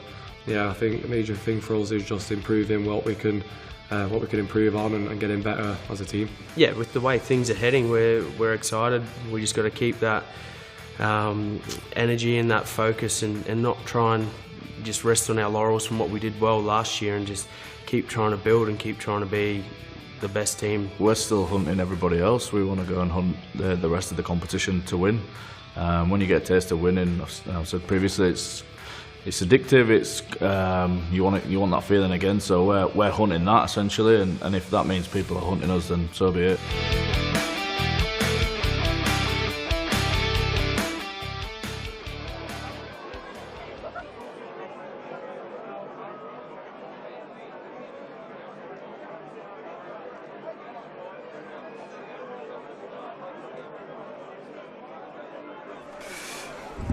Welcome back to the Fibrous Community Stadium here in Cumbria. Workington Town 2, St Helens 52 is the scoreline, and well, lots of talk about the magic of the cup and what a night we could be in for, Kyle Amor, but it's been scintillating St Helens since about 10 minutes into this game. Yeah, they've just hit the button, haven't they? And they just flew off after that. About 9 minutes in, that first try was scored by St Helens, and then from there on in, it has just been a one-sided story. Workington Town, they did show up, and they have. Look, they've tried. They have tried, and it's like I mentioned during the first half commentary, it just really has been a different in class. Some misreads defensively, and some perhaps tired legs out there, and St Helens have exploited it without having to really do too much. We'll have a look back at the highlights here, and Shorrocks, as you mentioned a couple of times in the first half, just all over everything really from St Helens' perspective, and Nene McDonald being really difficult to deal with. Yeah, difficult centre, isn't he? Big, powerful, strong, and Corkill had a bit of a tough task against him. But again, you just see the power, the leg speed at which they're causing all sorts of carnage in and around the ruck, and it was Clemmer who then go over. But we were talking about just off air there as the adverts and things were rolling through, just Saints' ability to move the ball. The centres and the wingers are getting some joy. Dion Cross, particularly this left edge, has had a lot of it, hasn't it? And then we see some tries that will come through over on that right edge we'd felt. But Wellesby, he's looked threatening. He's been around to float and pick his moments. And he's chimed into the line well, and Hastings back on the inside there. Lots of different try scorers. Darryl Clark slicing through for some questionable marker play again. And Saylor, that was his second. Corkill and Oscar Doran try and race him down, but they can't deal with his speed. And we took about 30 minutes in before the right edge really something. It's Saylor who's popped. I think Saylor's probably been the pick of St Helens in the first half. And one of the first times we saw them go to the right, but also one of the first times we'd seen them really kind of set a platform for a try. I know there's that Clemmer one up the middle, but as you mentioned, so many of them coming from long range. Yeah, they're just cutting them open at will, whether it's short like that, right at the line, or it's this, moving the ball from deep. Dion Cross there with a wonderful step, and I hope no for help. his sake that Dion Cross is being paid by the metre tonight, because he's absolutely eating them up down the middle, and Tristan Saylor goes in for his hat-trick. Yeah, I mean, look, it'll be interesting to see how St Helens approach this second half, because they were in the groove there, and 52 points to 2 up. You're almost thinking, you know, just get through the game in a clean bit of health and look, just enjoy yourself. They're looking like they're enjoying themselves, St Helens, at the moment, moving the ball around, scoring some nice tries, lots of different names on the score sheet. Well, there's still another 40 minutes here of Betfred round 3 action on the Sportsman coming up. So both teams back out for the second half, and Tristan Saylor had a little bit of a Google pre-match, Carl. His dad Wendell actually played on this ground in a tour match for Australia in 1994, scored twice against Cumbria. So Tristan's just well, he's got one better, hasn't he? Yeah.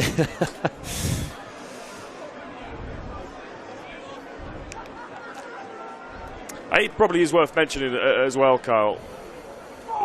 We talk about the format of the Challenge Cup here, and as it stands now, it is matching up Betfred Championship opposition in the third round against Super League opposition. It's designed to do that, but let's not forget that actually 4 or 5 months ago, Workington Town were a League One team. Yeah. They've been promoted by proxy, and they finished second in that league, and we're one of the strongest teams in it as we get back underway with a bit of a trick kick-off. Nearly came off, and well, Johnny Lomax onto the field of play at half-time. His first involvement is to get absolutely cleaned up. Yeah. We'll talk about having your head in the play. He was aware that, you know, not a normal kick-off. They deal with it. Here comes Walmsley, bumps off Ainley, lands on his front. Quick play of the ball coming here. Nene MacDonald will just chew through this ground. And nearly off again then. MacDonald eventually is wrapped up on the 40-metre mark.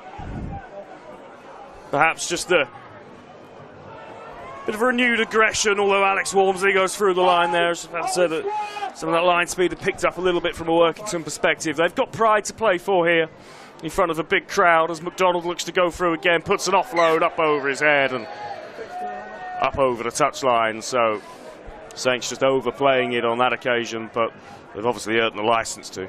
50 seconds gone and it's as you were, isn't it? Hard direct carries, Walmsley laying a bit of a platform. Nene MacDonald, you know, the beautiful thing about Nene MacDonald is, you know, you saw him having a carry down this right-hand channel and then he pops up again on the left. He almost has a free roll just to pop up wherever he wants. He's such a difficult player to deal with. Good skill set on him, but the skill lets him down on that occasion. Workington Town look to try and finish this set positively. So Workington with ball in hand, and again they kick early in the set, and it's straight down the breadbasket for Wellesby, and I'm just struggling to understand that tactic a little bit, Kyle. If you're not getting much of the ball, why are you kicking it away? Well, the evidence on the first 40 minutes shows that they're unable to defend, right? So why would you kick the ball away? You want to keep hold of it for as long as you can. So Felt with the carry up to the 40. Lomax in at dummy half, and we've said a few times tonight that you shouldn't read too much into this, but just perhaps an indicator of what his role might be in 2026 as Wellesby now brings us out to left-hand side, keeps the ball in hand, still going, Jack Wellesby. Eventually wrapped up 10 metres away from the Workington try line. Lomax to Hastings. Hastings to Clemmer, who tried to get the offload away around the corner. In the end, just drops it back off to Hastings. Wellesby shrugs off one tackle and changes direction. This is Walmsley. Back to Wellesby. Wellesby to Cross. Cross has got Felt in an acre of space on the right-hand side, and Saints have their first try of the second 40. Yeah, it's Workington Town just unable to deal with offloads, breaking tackles for fun. St Helens there. They explore one side of the field, come back through the middle. Walmsley turns the ball back up to Wellesby, who then again is able to look down that left-hand channel before finding the ball over to the right-hand side. You just see here, Hastings, Clemmer gets the offload away to Hastings, has a look down this left-hand side. Wellesby, missed tackle, breaks it, searches back through Walmsley, neat little turn-up play. Wellesby over the top, Cross. A simple ball to Kyle Felt to get try number 2. Well, he's had a quiet night, Kyle Felt, comparatively to his counterparts on the other edge, but his job's to put the ball down over the line. He's not really had to do anything too much tonight, has he, apart from take a couple of early carries and get on the end of tries, and that's what he's needed to do, and he's done it. But again, Workington Town, only 3 minutes into this second half, shouldn't be just falling off tackles for fun.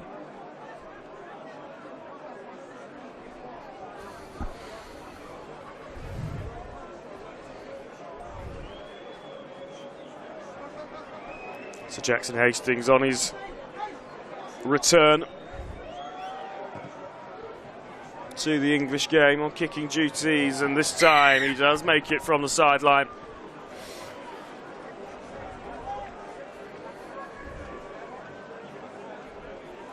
Not something that I particularly remember him doing a huge amount of last time he was over here. Hastings, goal kicking. Chris Naninu was the chosen kicker during his time at Salford. This is something that he has got in his locker. His time at Wigan, it would have probably been Zach Hardacre, wouldn't it? So, but he's shown tonight, he's kicked the majority of them as Town restart this game. Dion Cross, who's having an absolute field day out there, takes that one on the full. Lomax, they're going to move it again here. As they again look to find an edge, and Saylor perhaps the pass was on there and decided not to go for it on that occasion, but up to halfway, this is Harry Robertson. He runs straight into Bedwood.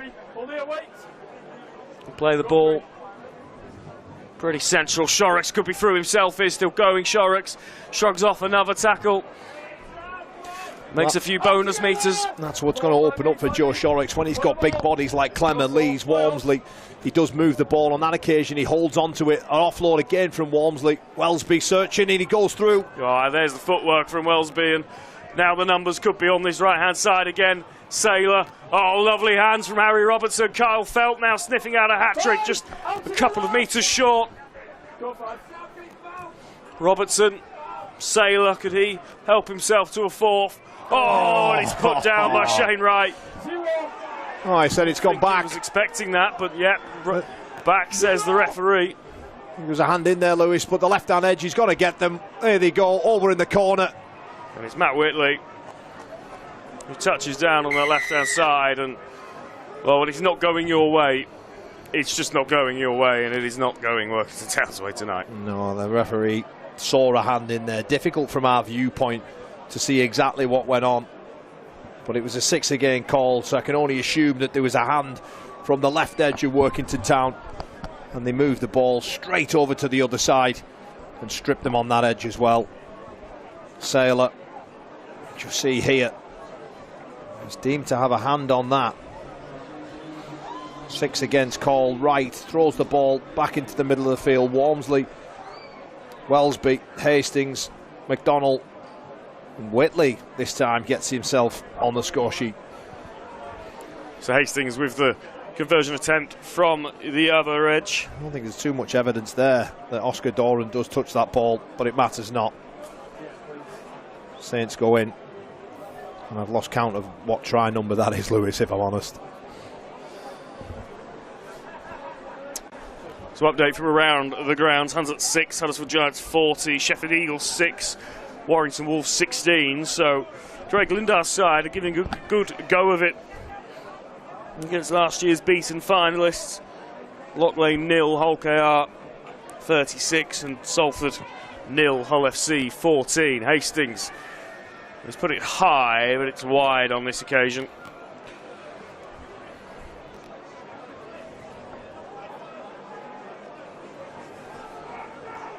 St Helens coming into this game.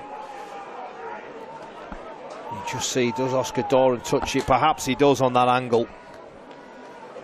Saints score through Matt Whitley. I was just about to say, they came into this game and the bookies had them at 70 points favourite. Well, there's 60 there now, and there's still 32 minutes left in this game. Yeah, it was try number 11 for St Helens, and David Clemmer. It doesn't get any easier, does it, for Workington? You look up and David Clemmer's bearing down on you, and here Saints go again, just always looking to find some space out wide. Robertson on this occasion is hauled down by Spencer Fulton. It's just too quick, Lewis. Walmsley. Another quick play of the ball here. Workington can't cope. They give away a penalty. Just messing around in the ruck. The young hooker who's come on, Jude Lupton, nephew, of course, of Peter Lupton, once of Super League and of Workington Town.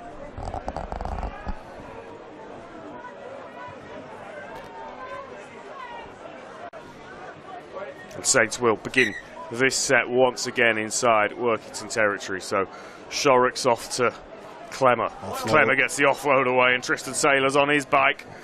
He gets a ball away out to Whitley on the left-hand side. Whitley decides to keep it in hand on this occasion. But again, Saints just eating up the meters here in Cumbria. Now we'll come out to the right-hand side. Nene McDonald just playing with the Workington defence. Here's Welsby into the line. Fancies one himself. Jack Welsby stopped just short. Felt in at acting half. Brings us out to the left. Hastings again. Crash ball for McDonald, who can't take it with him. And Workington Town do have the ball back on this occasion. Again on Nene McDonald. Distance of the field to make up. The left centre popping up on an opportunity through the middle of the field. Clement with a neat tackle. A difficult presence to deal with as well, isn't he? He's so athletic, fast, strong. I'll tell you what he does, he almost guarantees you about 200 metres a game out of backfield, which makes it incredibly difficult to play against when you've got strong outside ball carrying backs. And that's what, you know, the St Helens side that I'd been a part of, and ones that were before me that had success, they had that lethal attack out of backfield. And then McDonald Again, it's an early kick in the set, and it is straight to Jack Welsby, who immediately canters up over halfway, shrugs off one tackle, and there's an element of deja vu to some of this play from a Workington perspective. Now here's Hastings out to Robertson, who just shrugs off one and then two, and he's one of those players, isn't he, that's deceptively strong. Harry Robertson, no deception about how strong this man is. Alex Walmsley up over the 30, plays the ball to Lomax. Welsby, little chip over the top, and ball's on the ground. Eventually is dealt with. Workington Town have the ball back, but again start to set 8 metres away from their own try line. Look up and just see the full length of the field in front of them.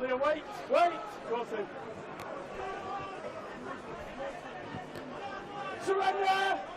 Stand Kyle! 3, hold here. Wait! Go 3.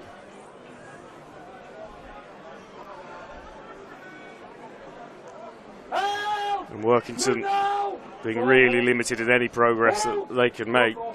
Perhaps that is the catalyst of some of these early kicks that we've seen, that they're just not able to make any progress up the middle.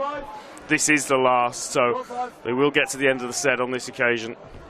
The kick will come in. It's another scruffy one, and Jackson Hastings has time to just stop and see who's on his shoulder. And it is Nene McDonald who's able to turn and offload, and of course there's a willing runner there. Walmsley, at the moment the only dark mark on this outing from a St Helens perspective is that injury to Matty Lees. I don't know how serious that is, but Kyle Felt is going to be in the corner here, surely. Has he got that down? If he hasn't, it's a fantastic defensive effort, but he has done. Yeah, a bit of a laboured. Have 4 more points. Yeah, a bit of a laboured finish in the end there. Almost really. Like he wanted to make it harder for No. himself. Yeah, but look, you know, we'll get to see once the replay floats in just the amount of numbers that Saints have on this play. It's really, really well ran. And Kyle Felt, he gets his hat-trick. He said he's been quiet tonight, but it's 3 tries for him.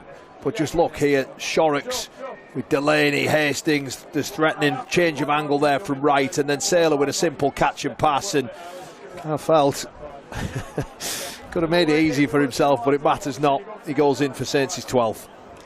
A try scorer bonus is still a thing in this day and age, Carl. Don't ask me, I never got too many. Well, no. He'll have earned his money for an efficient rate.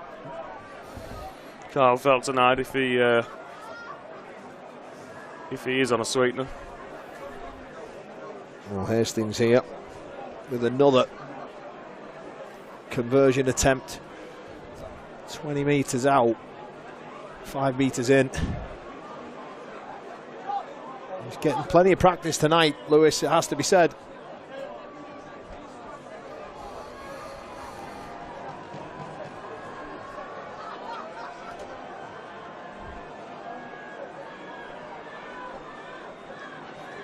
You're speaking about the rest of the round. Oh, what a game that's going to be tomorrow on the Sportsman. Widnes against the Leeds Rhinos, Lewis.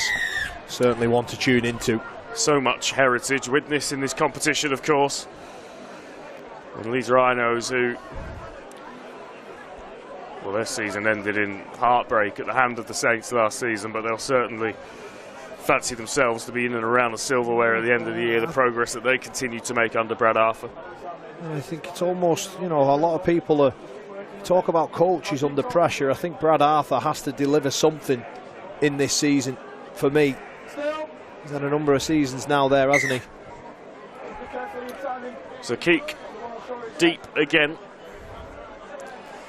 And there's just no let up from St Helens. No, it's juggernaut-like, isn't it? Delaney, Walmsley. Deal with him on that occasion, okay. And that might be one of the most pleasing factors for Paul Rowley, is that they have stuck to process. They have kept their foot down in this game thus far. Hastings out the back to Saylor. Robertson finds some space and he cuts through, and he's got options on both sides. Keeps it in the end. I think Tristan Saylor just slightly overran him. But it's another quick play the ball, and Wellesby's up and he's through the line and he can't quite get the offload away. This is the last, but Saints have so many try-scoring options. They go for perhaps the simplest one of all, which is Walmsley over the top. And he's stopped just short of the line. Yeah, they're Workington Town players. They must be looking at the clock and thinking, when is this going to end? It's 25 minutes. They're just on the back foot. They deal with it on that occasion. The short ball from Walmsley, they put him on his back and kill the play. Carrying once again. No let up in defence is there for the Saints. It is deja vu. Our heads have been turned to the right constantly in this second stanza.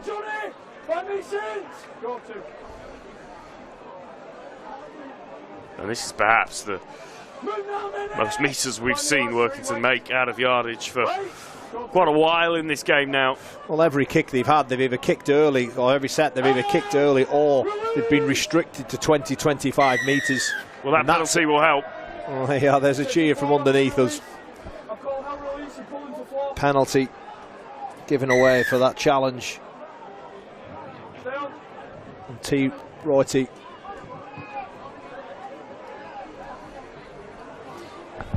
So the kick will take Workington just short of halfway, and a rare venture into St Helens real estate. Now they'll come out to the left-hand side. It's a short ball to Lufway, who's up over the 40. He wanted a penalty for the slower ruck, but doesn't get one. This is Fulton trying to get up over the 30, stopped just short. Lupton in at acting half, Carter. But it's just a blanket of St Helens defenders. Lupton again in at dummy half. He'll bring us out to the left-hand side. Oh, kick across, and Gallagher could be in if he can bring this in. Fantastic bit of invention, but we're going to come back for a penalty for offside. And that's a shame, because that was the brightest moment of the game, really, from a Workington Town perspective. Yeah, just a bit of communication between Carter and Galea. Carter just rolls the dice and tries to find the kick along the deck, hoping that the fullback can get on it, but a penalty's being given away. And Jackson Hastings will just pinch 10 more metres further up the field. St Helens start inside their own half. A rare opportunity here from Saints, starting down this end of the field. Hasn't been an issue though, has it? They've attacked from everywhere on the field. As George Delaney carries with real enthusiasm and intensity, and Saints again looking to go from deep, and they found the numbers. It crosses away on the left hand side, brings it back in, and it's going to be Hastings who scores. It was pretty much anyone's pick there as to who wanted the ball, but it is Jackson Hastings who strolls in under the sticks. Yeah, some good pictures for Paul Rowley. Every time there's a play of the ball, both sides are looking excited, flat, both travelling, moving forward. They move the ball out to the left-hand side. It's so difficult to defend when you've got all of them shirts in a red V just charging at you. The catch and pass, Dion Cross. And then McDonald wanted that ball, but Hastings just pinches it off him and dots it straight underneath the black dot. It was a real sort of hallmark of Jackson Hastings' time at Salford especially, but at Wigan as well, the way he just plays to the line and almost invites the defenders in before finding that pass or finding the space, and plenty of evidence that that is still in fine supply for the former Man of Steel. 20 minutes left on the clock. St Helens not quite at the same scoring rate as they were in the first half, but still plenty of time for them to get towards three figures.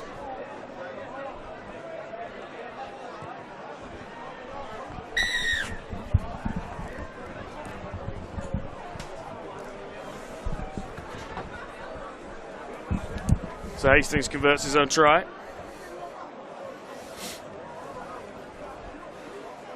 St Helens up to 74 points. And the strong travelling contingent of St Helens fans travelled here, obviously, Kyle, in expectation more than hope of a win, but there'll be a lot of things to take away from this. Oh, for sure. Look, and you know, it's always a nice away trip, coming 2.5 hours away and up to one of the heartlands of the game. When they come away tonight, seeing lots of tries, they'll all be sent home happy. And look, thinking ahead for St Helens into next week, you know, you're coming off the back of 2 performances where you've scored over 100 points. It's bound to bode well for confidence and fluidity throughout this team. But they won't have it all their own way next week, make no mistake about it. Sam Burgess' men had the lion's share of wins over St Helens in recent seasons. Well, Shane Wright nearly away. In the end, just brought down Lomax, Shorrocks. Walmsley just loses his footing as he goes into the defensive line. He's stopped. Lomax. Oh, back inside to Wellesby. Wellesby is going to add 4 points. Almost trademark from Jack Wellesby, bursting into the line, finding space, and as the rain now starts to come down, the points continue to flow as well. Yeah, there's no stopping them tonight, is there? Jack Wellesby just lets Hastings know that he sat on his inside. The communication there. Shorrocks got excited too, but Wellesby, trademark finish from Jack Wellesby. You spoke about what this means for St Helens in terms of next week and what's to come, but from a Workington perspective now, I mean, we used the word damage control quite early on in this game, but the 2 defeats from 2 in the Betfred Championship, obviously that amalgamated division causes a lot of extra challenges for those clubs that were in Betfred League One this time last year. They need to not let this become a... this is an exception, Lewis. Look, you know... Of course it is, but, you know, from a... It's still going to hurt. Oh, without doubt, you know, but look, again, you know, I'm almost certain that every single player coming into this game would have dreamed of could they perhaps nick a result against St Helens, but it would have been a dream, and that's it. You know, the reality is that they were never really going to be in the contest in this game. Just the amount of stars and quality, and I don't mean to sound disrespectful, but you have to just say it as it is. You know, Workington Town have come into this off the back of 2 losses against some sides in and around that division. They were never really going to go toe-to-toe with St Helens for 80 minutes, Lewis. But just perhaps the manner of it, so to speak, as Warrington have moved into a 22 points to 6 lead against Sheffield. Hull KR 46-0 up at half-time against Lock Lane, and Hull FC 22 points to the good also at half-time against Salford. You do make a good point about the manner of it. Look, I've just thought of them, what would John T. Gawley be saying, and he is a very proud man. He'll talk about the difference in gulf and class, like I mentioned, but... Well, short kick-off comes off for Workington, so some rare possession again inside St Helens half. Perhaps Workington Town will be thinking that they needed this weather about an hour ago, just to make it slightly harder for St Helens. I don't think it would have made too much of an impact the way that Saints have played tonight. But it is starting to hack it down just in time for our drives home. Workington Town still trying to work their way through the middle. Points would be celebrated like a win here as the kick goes through and Jackson Hastings gets to it. And actually, Galier's done really well there.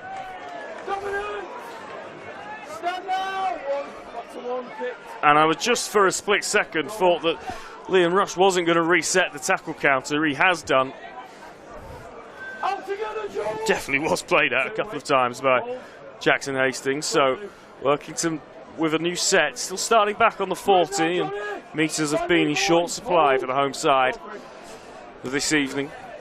They'll come out to the left, and Lufwait will make some progress up towards the 20. Lupton in at dummy half. Brings us now to the right-hand side, and Weir now brings us out to Gallier. Corkill looks to try and venture into that Saints 20. This is the last. Kick stabbed through, and Wellesby caught it on his fingertips, but able to keep control of the ball and returns well, and then gets the offload away to Kyle Felt. Felt now finds Harry Robertson. Could he go the distance? Scragged down by his shirt by Doran. But it's another quick play, the ball. Felt getting Saints moving again. Big ball over the top to Johnny Lomax. Lomax out to Jake Davies, who's still going. The youngster, he stopped on the 20, and once again, Saints have gone full length of the field in a matter of tackles. 6 again called there, Lewis. Delaney now 5 metres short. Lomax, Hastings. Oh, good work from Hastings. Can he put Davies through? Held up over the line. Wouldn't he have liked to have scored that? Well, just you could see from the body language of some of his teammates as well, getting excited at the prospect of the youngster going over. Just couldn't finish it off. Corkill does well underneath it, but is it damage limitation? Could well be, because Shane Wright could be through here. Stopped a couple of metres short. Sailor in at acting half. Hastings. Wormsley, can he crash over? Yes, he can. Alex Wormsley, as we've seen so many times in his career, straight through the middle. And when you're in the prop forwards union, Carl, it doesn't really matter what circumstances they come in. They're all valuable, aren't they? Well, he'll be telling everybody it'll be 60 metres out by tomorrow. But Wormsley on a short crash ball.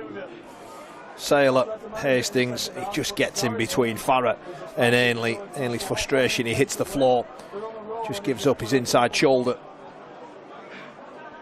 And Wormsley slides over for another score from St Helens. 84.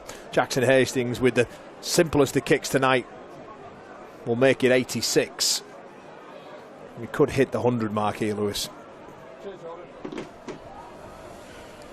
Well, Paul Rowley said before the game that they were treating this competition and Workington and this game with the utmost respect, and in a way that the greatest sign of respect that they've given Workington is the fact that they haven't stopped. Yeah, they've given them the best. They've given the best version of themselves, really. They've scored a plethora of tries, variety of tries. They've looked like they've had fun. Workington, these sorts of pitches here. Some questionable defence through the middle of the ruck. However, look, 86 points to 2. It's demoralising, really. I think from a St Helens perspective as well, I guess what will be found very encouraging from Paul Rowley's perspective is often at this time of year we talk about, especially when there's a new coach in the mix, new players in the spine, we talk about those combinations, and sometimes they can take a while to develop, but it seems like every Saints player seems to know exactly what's going on around them tonight. Yes, but you also as well, you have to look at who they've been playing against. Castleford, I can't see them doing too much this season, and obviously a Workington side that, you're right, they were promoted by proxy, so there really is probably 2 division standard between these two. So the real sort of acid test of where St Helens are really at, we'll get a good look at them next Friday night against Warrington. Workington Town finished second in Betfred League One last year. I think they would have fancied themselves to go up anyway through the playoff system of that, if that had carried out. They've got the ball back from the kick-off here, so again starting on the St Helens 40. The rain is blowing in all 4 directions at once.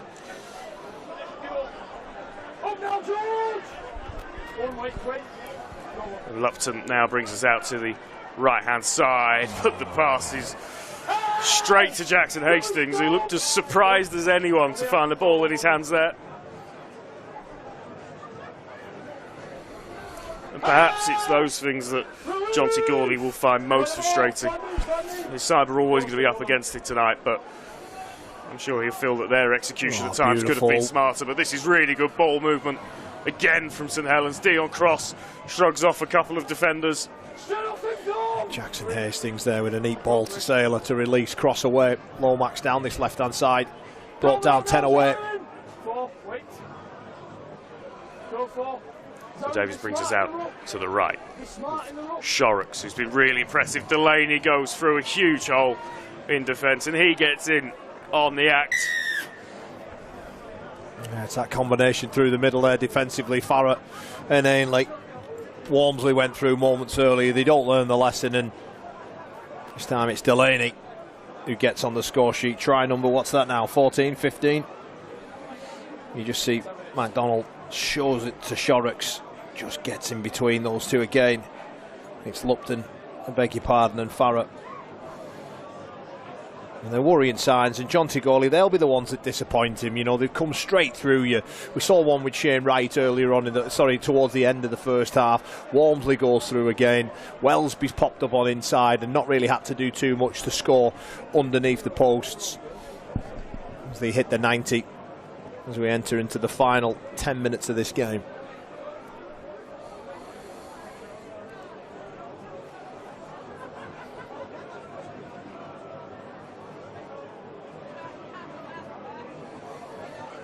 Well, fantastic to have you with us here on the Sportsman.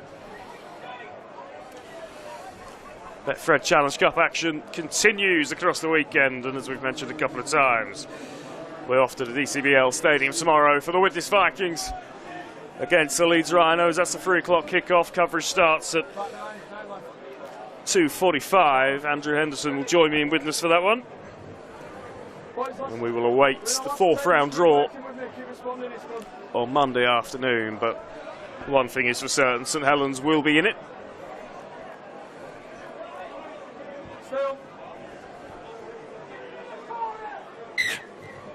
So it's another high, short kick-off. They've had a little bit of joy with these, but Tristan Saylor just mops up and then finds Nene McDonald, but it is going to be a penalty.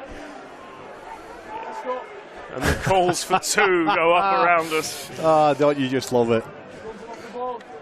And the home fans still in high spirits here despite the scoreline. And the kick brings them to within 20. I'm slightly surprised.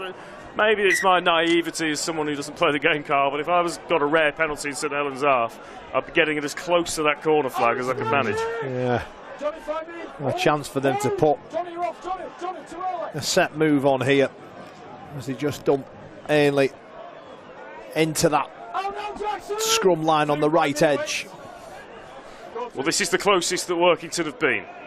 And Lupton having a try 10 there. metres away. Lupton thought he saw some space, but they closed up pretty quickly. That ball goes to ground. It's Farah who has to do a bit of cleaning up. So Lupton dead centre, options on both sides. It's the left-hand side that he chooses. Loothwaite now tries to break his way through, but this is the last tackle, and Workington are pretty much where they started. Kick now, stabbed through. Oh, good read. Shorrocks, who's been involved in everything good from St Helens. He's lost the ball. Just as you said that, Lewis, Shorrocks puts himself... Commentator's curse. Puts himself in the right position. A smart play, picking up, taking out of his in-goal area, but he just loses the ball there. So Workington now have a rare double set. Well, this place will erupt if Workington Town can find their way over the try line. This is their best opportunity of the evening to do it. They'll come out to the left-hand side to Carter. This is Gallia into the line. Saints trying to shepherd him into touch, but he finds the floor. Oscar Doran. Ainley runs straight into trouble, but they get the offload away. Lewthwaite still going. No, he's going to be told to go back and play the ball. He thought he got away with that, to be honest. I thought he had as well. Now they'll come out the back to Carter. Carter will just drop that off to Delaney Bedwood and see what he can do with it. He can get up to the 6 metre mark. Lupton out to the right. Carter edging ever closer, Workington, but running out of tackles. Here's Bedwood. Can he spin over the line? Just short. Home fans below us think he'd score, but there's a repeat set, so more opportunity for Workington. Carter puts a kick through, takes a deflection. It's another set of 6. I don't know if you realise that the tackle count has been reset there, Kyle, but Workington still have the ball 10 metres away. Oh, they're trying to finish strong here, Lewis. Give something for this crowd to cheer on. 5 metres away. They've still got 4 players in the bank. Well, St Helens will take this clean sheet with a real sense of pride, and that is what they are trying to defend. Oh, ball's gone to ground. Workington unable to make it count, although this could still come back as a Workington Town scrum. Yes, it does. So another set on the St Helens line. Yeah, Fulton just tries to flick that ball out. It comes off Harry Roberts' left arm. And Workington Town will get another set here. And perhaps this is their last real chance to try and register a try in this third round tie.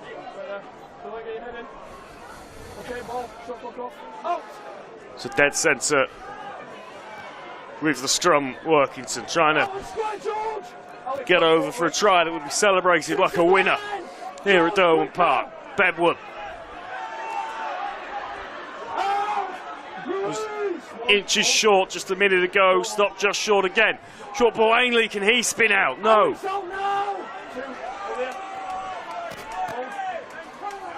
They play the ball down.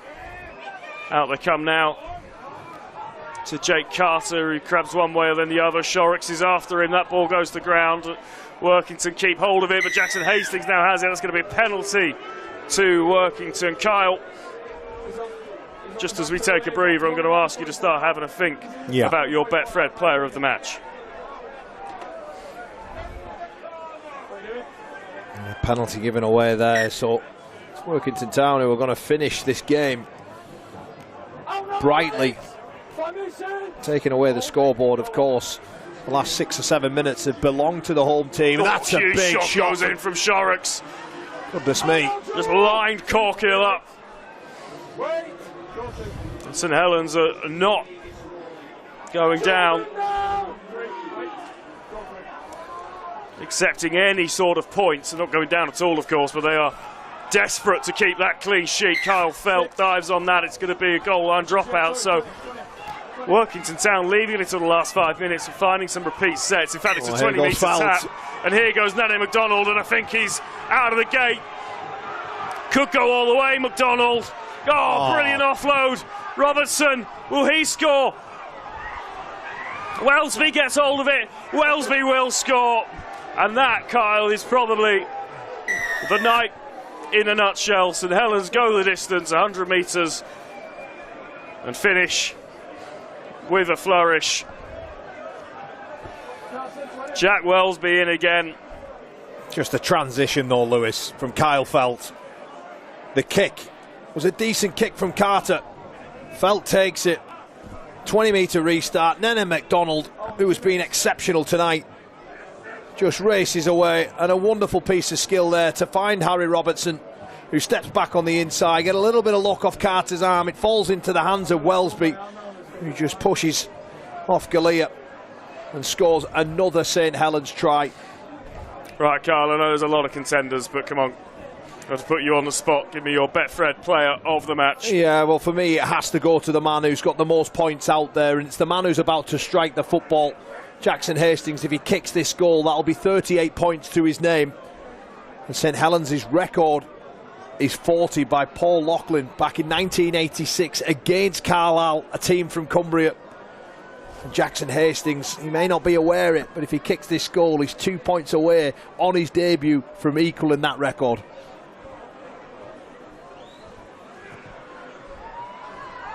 Carl Amor getting his abacus out in the commentary box. Jackson Hastings does move within 2 points of that record. Will he have time to equal it, or even better, if he gets another conversion and then goes for a drop goal, Carl? We know that he is aware of it. Yeah, I mean, Workington, they have gone short on a number of occasions. Will they go short again, or will they just put the ball into the corner? Well, surely they will be desperate to avoid a three-figure score. You would think so, wouldn't you?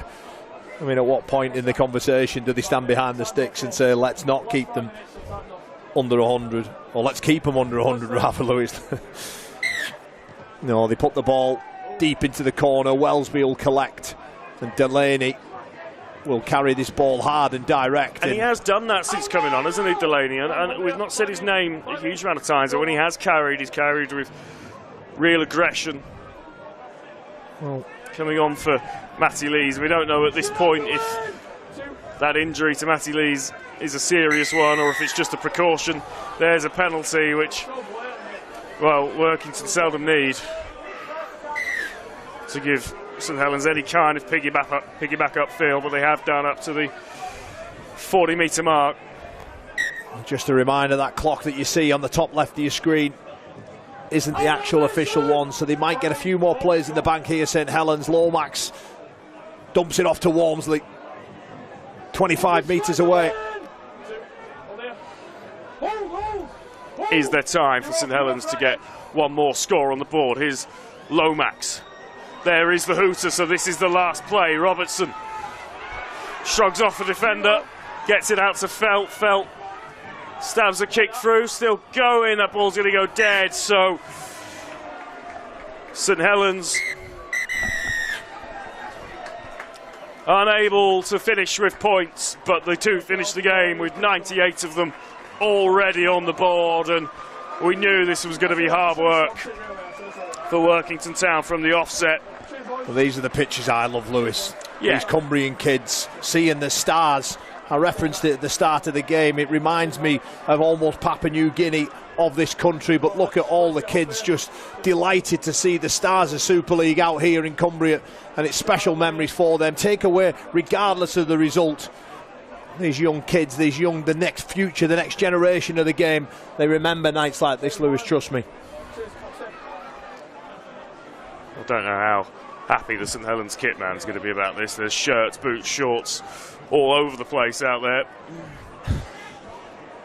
as everyone wants a piece of the stars of the show. And as you say, a rugby league mad part of the world that, for whatever reason, Carl, and we won't get into the ins and outs and the politics of it, but doesn't have a Super League side. This is an opportunity for them to enjoy the superstars on display, and there are plenty of them. Well, you would almost struggle to think, wouldn't you, if your side's just been turned over by a 96-point gap, how many of the kids would want to come out there? But it's a special night, rare nights in Cumbria. Jackson Hastings, superstar of the game, will be a superstar for St Helens in 2026. And everybody in there soaking up the atmosphere. I'm more than happy to take the selfies, Jackson Hastings, and interact with those young fans. Our Betfred player of the match. We will try and hear from him at some point this evening. Well, I wonder if he's aware that he was 2 points off that. Paul Lachlan kicked 16 goals back in that game, and Jackson Hastings finished the game with 15. A couple of tries to his name as well, and as we've said throughout the night, Carl, from a St Helens perspective, they will of course be saying let's not get carried away. But if I was a St Helens fan, or connected to the club like yourself, there's a lot there that makes you think, okay, we got a spring in your step, this Lewis. could be a year. Yeah, you've got a spring in your step, bouncing into round one, scoring tries for fun. Have they been tested defensively enough? I suppose towards the back end of that game there, when Workington Town had 4 or 5 sets, then they were able to keep them out. But the games will come more intense, and they will become better quality. And St Helens, the DNA is there. I mentioned 56 tries only scored last year, conceded last year. The problem wasn't without the ball, it was with the ball. And with those additions that they've made in 2026, there is an opportunity. There's still a long way to go and a lot of work to be done, but there is an opportunity for St Helens to perhaps lift some silverware. We should also reference what is going on below us, Carl, because the Workington Town fans have come over to the stand that we are stood above, and from what I can tell, they're getting clapped and chanted for by both sets of supporters, which is fantastic to see. Yeah, of course, anyone who takes to a rugby league field, you have to be brave, committed and tough at times. Again, these are part-time players up against full-time athletes, and some of the best players in the world that are out there in the Red V, and Workington Town were just on the brutal end of it. Well, it does look like we will be able to hear from Jackson Hastings very shortly, who has marked his return to the English game with a man-of-the-match performance today. And as Kyle's mentioned, just a couple of points away from the all-time record for St Helens. An eyebrow-raising signing because of his stature and because of what he achieved when he was over here last time, but obvious connection to Paul Rowley from his time at Salford when Paul Rowley was assisting with the coaching there. And from a St Helens perspective, you always wonder what kind of player you're going to get when they come back. And the evidence tonight is that they're going to get a good one. Well, they're going to get a good one, yeah, for sure. And Jackson Hastings, he has been around a few clubs, and he's had some history behind him. But there is no doubt about it. On his day, he is exceptional. And tonight, the game against Castleford, he was fantastic as well, and really good signs. And again, all St Helens fans should get excited with a quality player like Jackson Hastings guiding this team around. Well, let's hear from him. Your Betfred player of the match, Jackson Hastings. Jackson, first of all, you just obviously got the player of the match out there. You must be absolutely delighted. Yeah, I didn't even know there was a man of the match, mate, to be honest. I just thought that I just did my job for the team. I spoke during the week about if I do my job, the athletes in our team will do the rest, and I thought they were brilliant tonight. So I thought our start was shaky. I think we were a bit too keen. I threw a horrific forward pass to start the game, and we were a bit loose in defence, but I thought it was a really professional performance all round. You talked there about doing your own job, but I think it's something like 38 points you've ended up with there. That's a huge performance from yourself. Oh, I mean, the boys make my job easy by scoring under the sticks. I know I had a couple of hard kicks, but the boys running around and doing a good job for me. I mean, I just got to knock it over. So it means nothing if you don't win. So grateful for the points, but happy to be through the next round. And you mentioned earlier there a little bit of a shaky start, but overall that was a real professional performance. Coming up to a place like Workington is never easy. Obviously, Workington have absolutely zero to lose. Just how does it feel from a player point of view to sort of get your motivation up there to come and perform, especially when you come off at half time with a lead like you had? Whenever you wear your name on your back and you wear your club's crest on your chest, you've always got a job to do. It doesn't matter where you play. And I think our coach instills that in us, but our leadership group instills that in us too. I think you watch the way our captain plays and goes a million miles an hour at training, at Workington, at Warrington, wherever it is. He leads the way for the rest of us. So, I mean, if you've got this crest on your chest and your name on your back, you have to do a job for this club. And whether you win or lose, you've got to turn up with the right attitude. And I thought we did that. Jackson, as I said, personally it was a great performance. It's absolutely great to see you back in Super League. We look forward to many, many more like that, and we'll bring in your head coach, Thanks. Paul Rowley. Good on you, boys. Good on you. Paul, first of all, that was just said to Jackson that was a big performance from your boys for virtually 80 minutes there. You must be really pleased. Yeah, obviously we're pleased to get through to the next round first and foremost. Credit to Workington. It's very, very difficult. Obviously, there's the resource that St Helens has got compared to Workington. They work extremely hard at this club. They're a proud club, and so hats off to them as well. But I think Jacko's very humble there. I thought it was fantastic. He led us around brilliantly, and I thought it was a really disciplined and consistent performance. You had obviously Jackson there as well, and Tristan Saylor in the halves, and then you've got the luxury of bringing on Johnny Lomax at half time. You've really got a lot of options in your spine there. Yeah, and everybody knows we've got a lot of options as well. So, but the spine was good. Obviously, Johnny came on there as a hooker, gave me a chance to let Darryl Clark have a little bit of a rest there. But we got what we wanted out of the game. Obviously, other than getting through to the next round of the cup, when we got some fitness in and we got to practice our processes, and we were, like I said before, we're pretty consistent. And as Jacko alluded to there, I think once we get the ball through the hands and let the athletes do the work. So Jacko Michael facilitated that, and Tristan and Jack Welsby as well. I think all the span were remarkably good. But hats off to the forwards. They don't do it without the forwards. They were good for us. You talk about your forwards there. You obviously lost Matty Lees in the first half, who didn't return. Some big minutes there from Alex Walmsley, who obviously performed really, really well throughout. Yeah, I mean, regarding Al, it was an easy one at half time.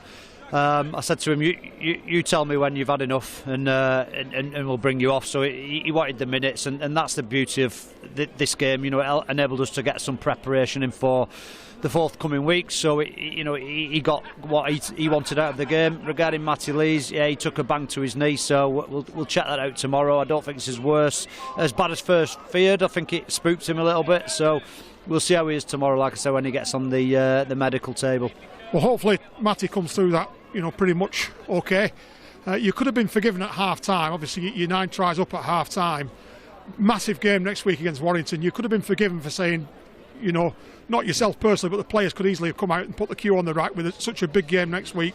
That must be pleasing as well for you as head coach. Yeah, I think if you do that, then it's a real mentality test. We spoke before the game, and I spoke to you about the mentality test and character and just being consistent. We really want to be consistent on and off the field. So I think it's a really dangerous precedent if you start drifting mentally, and that's when you do get injuries and stuff. So the dial was turned up from minute 1 to minute 80, and you're right. Yeah, it's very pleasing, and like I said before, we're happy with the win and the performance as well, more importantly.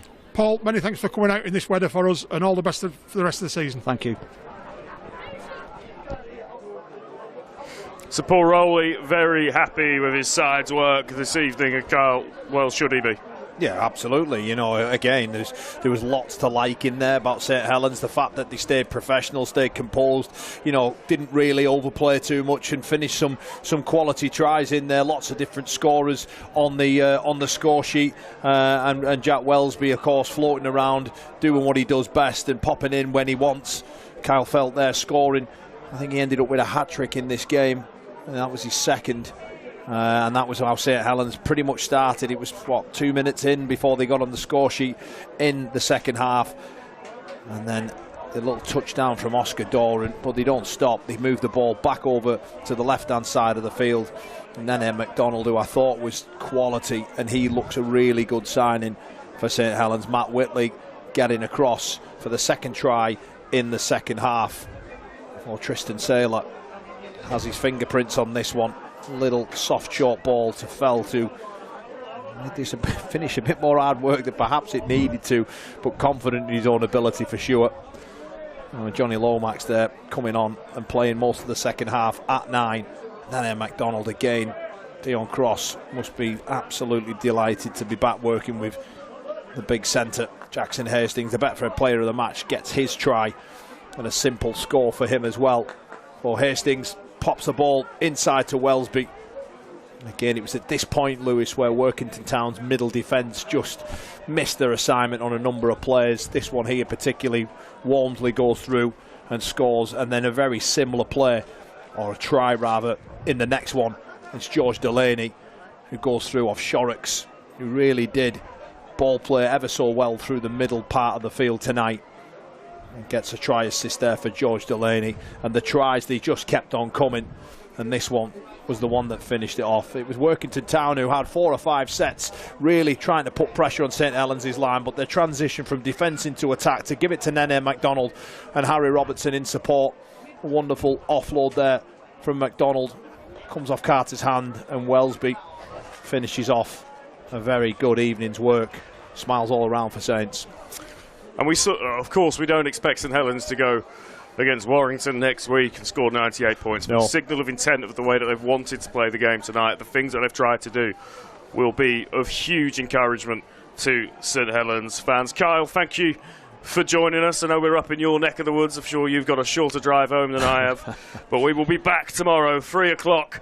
2:45 start for a 3 o'clock kickoff as the Widnes Vikings take on the Leeds Rhinos. So make sure you join us for that one. And don't forget, our Betfred Super League season preview from Wednesday's league launch is also available on demand on this channel right now. So if you're not going to bed just yet, stay where you are. Get that on as we build up to the start of the new Betfred Super League campaign. Thank you for joining us tonight here in Workington. We're back tomorrow with more action from the Betfred Challenge Cup. What a special atmosphere for one of the great occasions of any rugby league season. He's got the strength, he's got the speed. French, dazzling in this wonderful, most famous and historic of competitions.